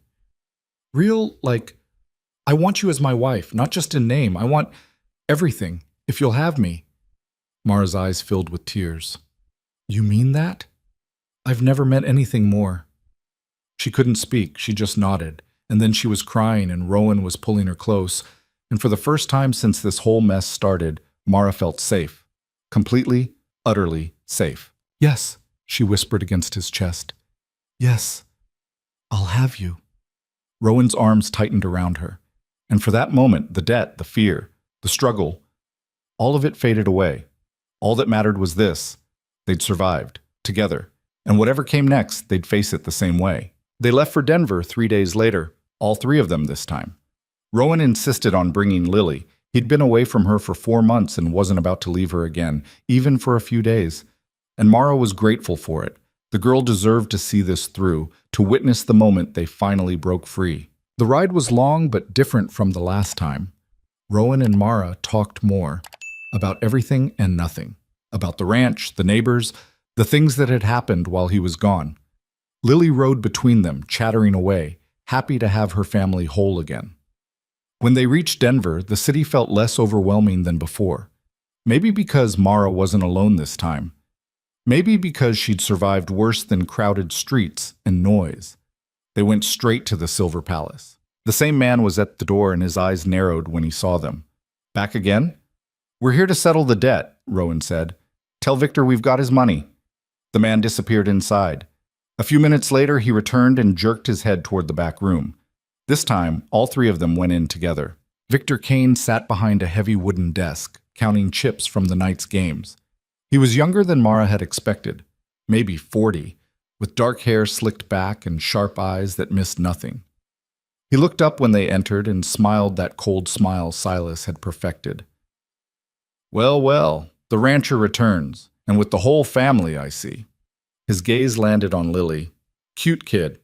Rowan's hand moved to his belt where his revolver sat. We're here to pay. That's all. Victor leaned back in his chair. You got the full amount? We do. Let's see it. Rowan set a leather pouch on the desk. Victor opened it and counted slowly, his fingers moving through the bills with practiced ease. When he finished, he nodded. 1,700. That covers Eleanor's debt and the interest. He looked at Mara. You're clear. Mara felt like she could breathe for the first time in months. So we're done. You won't come after us again. That was the deal. Victor tucked the money into a drawer and locked it. Though I have to say, I didn't think you'd actually pull it off. Most people don't. Most people aren't married to her, Rowan said, nodding at Mara. Victor's smile widened slightly. Fair enough. He pulled out a piece of paper and wrote something on it, then signed his name with a flourish. Here, a receipt. Proof the debt's paid. Keep it somewhere safe. Mara took it with shaking hands. Victor stood and extended his hand to Rowan. Pleasure doing business with you. Rowan didn't shake it. If we ever see Silas Vane or anyone else you send near our ranch, I'll put a bullet in them. That clear enough? Victor's expression didn't change. Crystal. But you won't. The debt's settled. I've got no reason to bother you. He paused. Though if you ever hear from Eleanor, you might want to give her a message. What message? Mara asked. That she's lucky to have family who paid her debts. Not everyone does. And if she's smart, she'll stay gone and never come back to Denver. Mara's throat tightened. If I ever see her again, I'll tell her. Good enough. Victor sat back down and waved them off. Now get out. I've got work to do. They left the Silver Palace and walked back into the bright afternoon sunlight. Mara clutched the receipt like it might disappear if she let go. Lily looked up at them. Is it really over? Rowan picked her up. It's really over. Lily wrapped her arms around his neck. Can we go home now? Yeah, Lilybug. We can go home. They stayed the night in Denver, a real hotel this time with 2 rooms. Rowan got one for Lily and one for him and Mara. It was the first time they'd shared a room as husband and wife, and Mara felt shy about it in a way that seemed ridiculous given everything they'd been through. But when the door closed and they were alone, Rowan just pulled her into his arms and held her. We did it, he said quietly. We did. I meant what I said the other night, about wanting this to be real. Mara pulled back to look at him. So did I. Rowan cupped her face in his hands. Then let's do this right. When we get back to Red Hollow, I want to marry you again. A real ceremony. Not some rush thing in front of people who didn't believe in us. Just us and Lily and anyone we actually want there. Mara's eyes filled. You mean that? Every word. She kissed him then, soft and tentative, and he kissed her back like he'd been waiting his whole life for it. When they finally pulled apart, both breathless, Rowan rested his forehead against hers. I love you, Mara. I should have said it sooner. Mara's heart felt like it might burst. I love you too. They held each other in the lamplight, and for the first time since the wedding in Red Hollow's church, Mara felt like a real bride. The ride home felt different, lighter. Even the landscape seemed brighter, the sky wider. Lily sang songs she'd made up, and Rowan and Mara rode side by side, their hands occasionally brushing. When they finally crested the ridge and saw the ranch spread out below them, Mara felt a swell of emotion she couldn't name. It wasn't much, just a small house, a barn, some cattle grazing in the distance. But it was theirs, and they'd fought like hell to keep it. Over the next few weeks, word got around Red Hollow that the Hales had settled their debts. Mara wasn't sure how people found out. Maybe Ben Tucker had mentioned it, or maybe small towns just knew things. But the whispers changed. They weren't kind, exactly, but they were less cruel. Mrs. Brennan at the general store actually smiled at Mara when she came in for supplies. Heard you and Rowan are doing all right. We're managing. That's good. Takes grit to make it out here. She paused. Especially for a woman. It wasn't much, but it was something. Sarah, of course, was thrilled. I told you that man loved you, she crowed when Mara told her about Rowan's proposal for a real ceremony. When's the wedding? We're thinking next month, something small. Small nothing. You're having a proper celebration. I'll make the food, Ben can bring his fiddle, and we'll invite half the county. Sarah, don't argue with me. You two deserve a party after what you've been through. Mara couldn't help but smile. All right, a party. Sarah clapped her hands. Good. Now, what are you wearing? Because that dress from the first wedding needs to be burned. Mara laughed. It felt good to laugh. The month passed in a blur of preparation. Sarah took charge of the food, enlisting half the women in the county to contribute. Ben Tucker offered to play music and brought 2 other men who had instruments. Even Sheriff Dawson said he'd come, which surprised Mara. You two have been through hell, he said. Figure you've earned a celebration. Lily was over the moon. She insisted on a new dress, yellow, like the one Mara had made her months ago. And she wanted to carry flowers again. Real ones this time, she said. Not just weeds. Mara promised her real flowers. As for Mara's own dress, that was trickier. She didn't have money for something new, and the borrowed dress from the first wedding was, as Sarah had said, fit for burning. But then Sarah showed up one afternoon with a trunk. This was my wedding dress, she said, pulling out a simple cream-colored gown. I've been saving it for, I don't know what, but I think you should wear it. Mara stared at the dress. It was beautiful, plain but elegant, with lace at the collar and cuffs. Sarah, I can't. Yes, you can. I want you to. Sarah's eyes were bright. You're the closest thing I've got to a daughter out here. Let me do this. Mara's throat closed up. She took the dress carefully, holding it like it might break. Thank you, she whispered. Sarah pulled her into a hug. You've earned it, honey. The day of the ceremony was cold but clear. Winter was coming on, and there was frost on the ground in the mornings. But the sky was blue and endless, and the sun shone bright. They held it at the ranch, outside in the yard. Sarah and Ben had set up benches and tables. Neighbors started arriving around noon, bringing food and well wishes. It was a small crowd, maybe 20 people, but it felt huge compared to the empty, hostile church from the first wedding. Mara got ready in his bedroom, her hands shaking as she buttoned Sarah's dress. It fit almost perfectly, just a little loose in the waist. She looked at herself in the small mirror and barely recognized the woman staring back. She wasn't the same person who'd walked down that aisle in Red Hollow 5 months ago. That woman had been broken, desperate, convinced she had no worth. This woman was different, stronger, scarred, maybe, but whole. There was a knock on the door. Mara, you ready? It was Lily. Mara opened the door. The girl stood there in her yellow dress, holding a bouquet of wildflowers and autumn leaves. Her face lit up when she saw Mara. You look like a princess. Mara laughed, her eyes stinging. I look like me. Same thing. Lily grabbed her hand. Come on, Papa's waiting. They walked out together. The small crowd went quiet. Rowan stood at the front, dressed in a clean shirt and dark trousers. When he saw Mara, his face did something that made her heart skip. He smiled. Not the tight, controlled expression she'd seen at the first wedding. A real smile, full of warmth and love, and something that looked a lot like wonder. Mara walked toward him, Lily at her side, and this time there were no whispers, no cruel laughter, just silence broken by the rustle of wind through the grass. When she reached him, Rowan took her hand. "You're beautiful," he said quietly. "So are you." He laughed, and the sound made Mara's chest ache in the best way.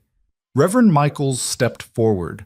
Rowan had asked him to officiate again, but this time the man looked genuinely happy to be there. "Dearly beloved," he began, and Mara barely heard the words. She was too focused on Rowan.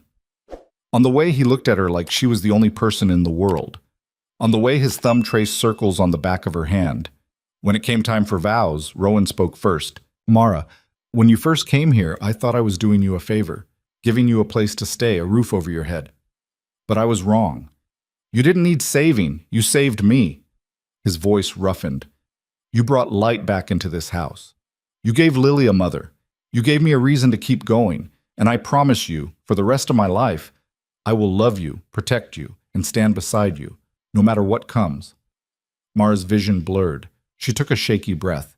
"Rowan, I came here thinking I was nothing, that the best I could hope for was to be useful.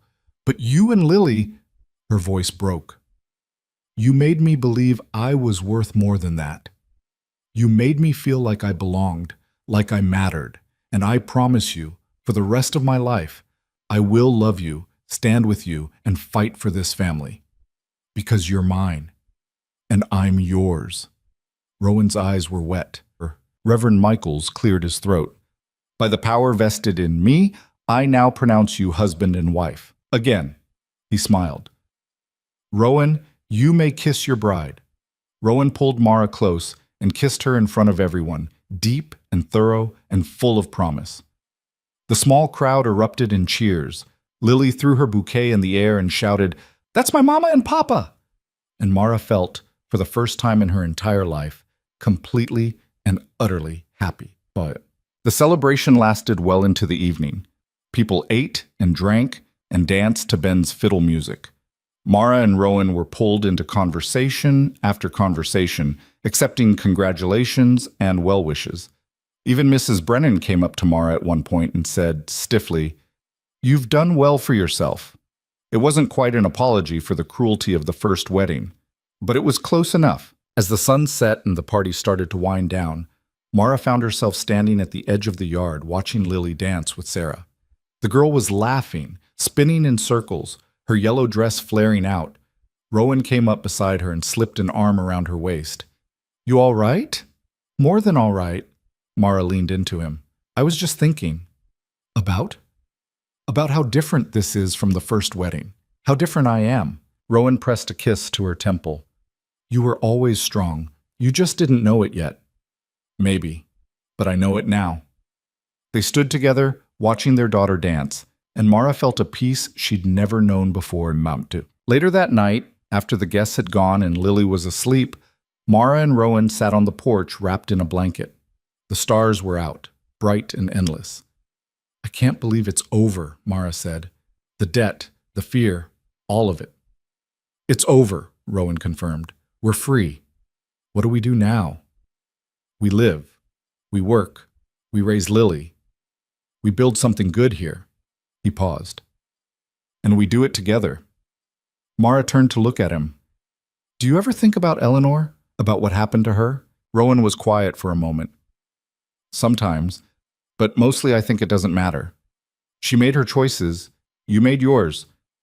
And you chose to stay, to fight. That's what matters." Mara nodded slowly. "I hope she's okay, wherever she is.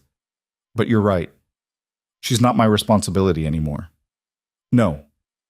Your responsibility is here, with us." Mara rested her head on his shoulder. "I still can't believe you love me." "Why not?" "Because I'm not beautiful. I'm not graceful. I'm just—" "You're everything," Rowan interrupted. "You're smart and strong and brave as hell. You kept this ranch running while I was gone. You faced down Victor Kane and Silas Vane. You saved Lily's life. You think that doesn't matter because of how you look?" Mara's throat tightened. People are idiots. I don't give a damn what they think. I know what I see. And I see the woman I love. Mara kissed him, hard and desperate, and he kissed her back with the same intensity. When they finally broke apart, both breathing hard, Rowan said, "Come to bed." "What about the porch? Don't you usually sleep in the barn?" "Not anymore.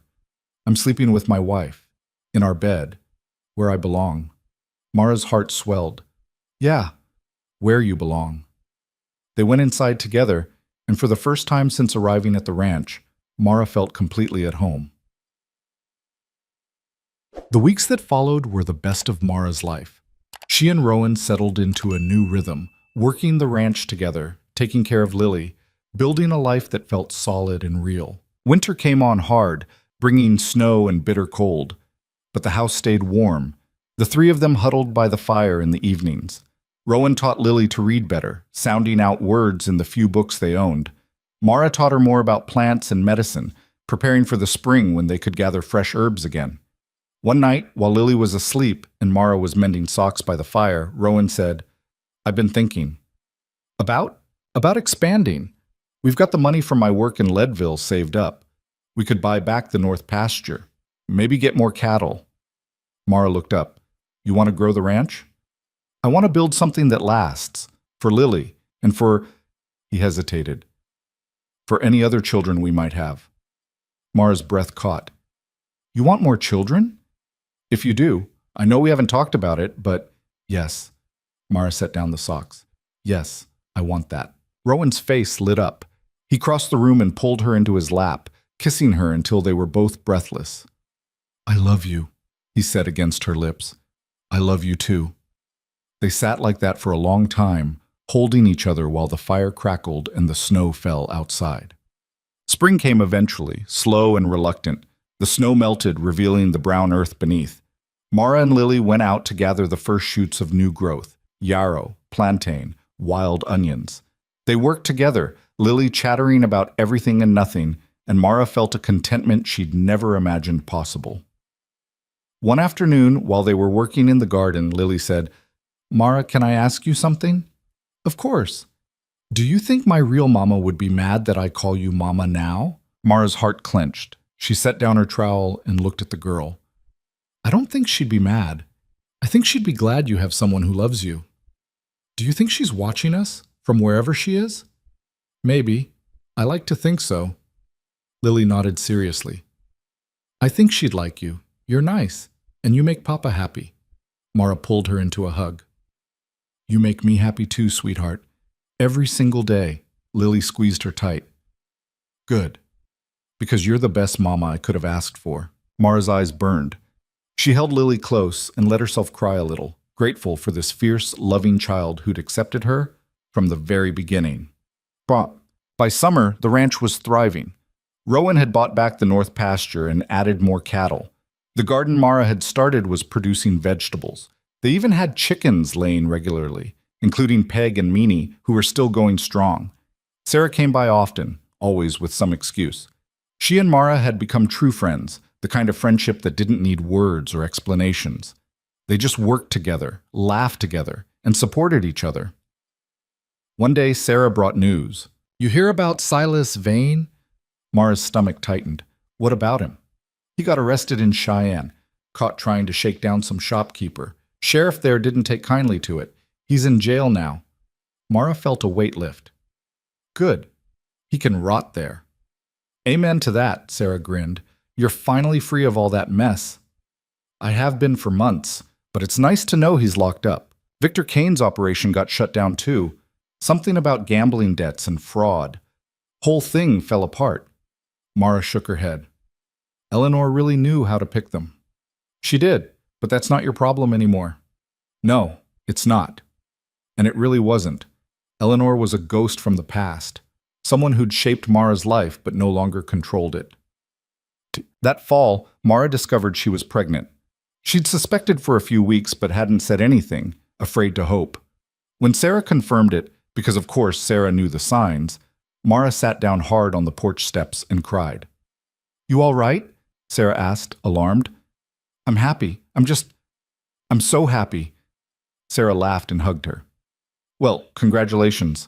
You're going to be a mama. Again. Telling Rowan was harder than Mara expected. Not because she was afraid of his reaction, but because the moment felt too big for words. She waited until after dinner, when Lily was playing outside and they were alone in the kitchen. Rowan, I need to tell you something. He looked up from the ledger he'd been working on. What is it? I'm pregnant. For a second, he just stared at her. Then his face broke into the biggest smile she'd ever seen. You're sure? Sarah confirmed it. Rowan crossed the room in 2 strides and lifted her off her feet, spinning her around. We're having a baby. We are. He set her down gently and cupped her face in his hands. I love you so much. I love you too. When they told Lily, the girl shrieked with joy. I'm going to be a big sister? You are, Mara confirmed. Lily threw her arms around both of them. This is the best day ever. Mara held her tight and thought, no. Every day with them is the best day ever. The baby was born this following spring, a healthy boy with dark hair in his father's eyes. They named him Samuel, after Rowan's father. The birth was hard. Mara labored for nearly 20 hours, but Sarah was there the whole time, coaching her through it. And when it was over, when she held her son for the first time, Mara felt a completeness she'd never known. Rowan sat beside her on the bed, Lily curled up on his other side, all of them staring at the tiny bundle in Mara's arms. He's perfect, Lily whispered. He is, Mara agreed. Rowan kissed her forehead. You did good. We did good. And they had. Against all odds, they'd built something beautiful. A family, a home, a life that The years that followed weren't easy. The ranch demanded constant work. Money was always tight. There were droughts, hard winters, sicknesses that swept through the livestock. Samuel grew into a rambunctious toddler who got into everything. Lily became a teenager with opinions and moods that baffled both Mara and Rowan, but they faced it all together. Mara never forgot where she'd come from. The humiliation of that first wedding, the fear of Silas Vane's threats, the loneliness of those early months. But those memories didn't define her anymore. They were just part of the story, the hard parts that made the good parts sweeter. She thought about Eleanor sometimes, wondered if her sister was alive, if she was happy, if she ever regretted the choices she'd made. But mostly, Mara let it go. Eleanor had walked her own path. Mara had walked hers, and she didn't regret a single step. One evening, years after the second wedding, Mara stood on the porch watching the sunset. Lily was 16 now, helping her father mend a fence. Samuel, 4 years old, was chasing chickens around the yard. The ranch had grown. More land, more cattle, a new barn that Rowan and Ben had built together. It wasn't perfect, but it was theirs. Rowan came up behind her and wrapped his arms around her waist, resting his chin on her shoulder. What are you thinking about? How far we've come. We've come a long way. Do you ever think about how different things could have been if I hadn't answered your ad? If we'd given up when things got hard? Sometimes. But mostly I just think about how lucky I am. Mara turned in his arms to look at him. Lucky how? Lucky that you said yes. Lucky that you stayed.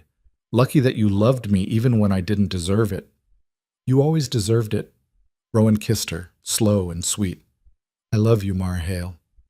I love you too. They stood together, watching their children, watching the land they'd fought so hard to keep, and Mara felt a gratitude so deep it almost hurt. Because the truth was, she'd come to Red Hollow expecting nothing. She'd walked into that church convinced she was worthless, that the best she could hope for was to be tolerated. But she'd found something better than tolerance. She'd found belonging. She'd found purpose. She'd found a family that loved her not despite who she was, but because of it. And maybe that was the real lesson in all of this. That worth isn't something other people give you. It's something you claim for yourself. It's something you build brick by brick, choice by choice, day by day.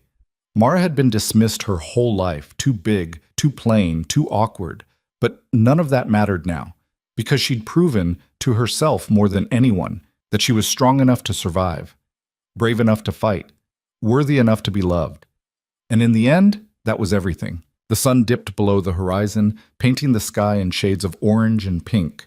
Samuel ran up to the porch, breathless and laughing. Lily followed, rolling her eyes at her brother's antics. Rowan pulled them all close, and they stood there together, a family forged in fire and held together by love.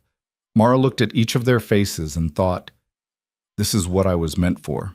Not to be small, not to be invisible, not to settle for scraps.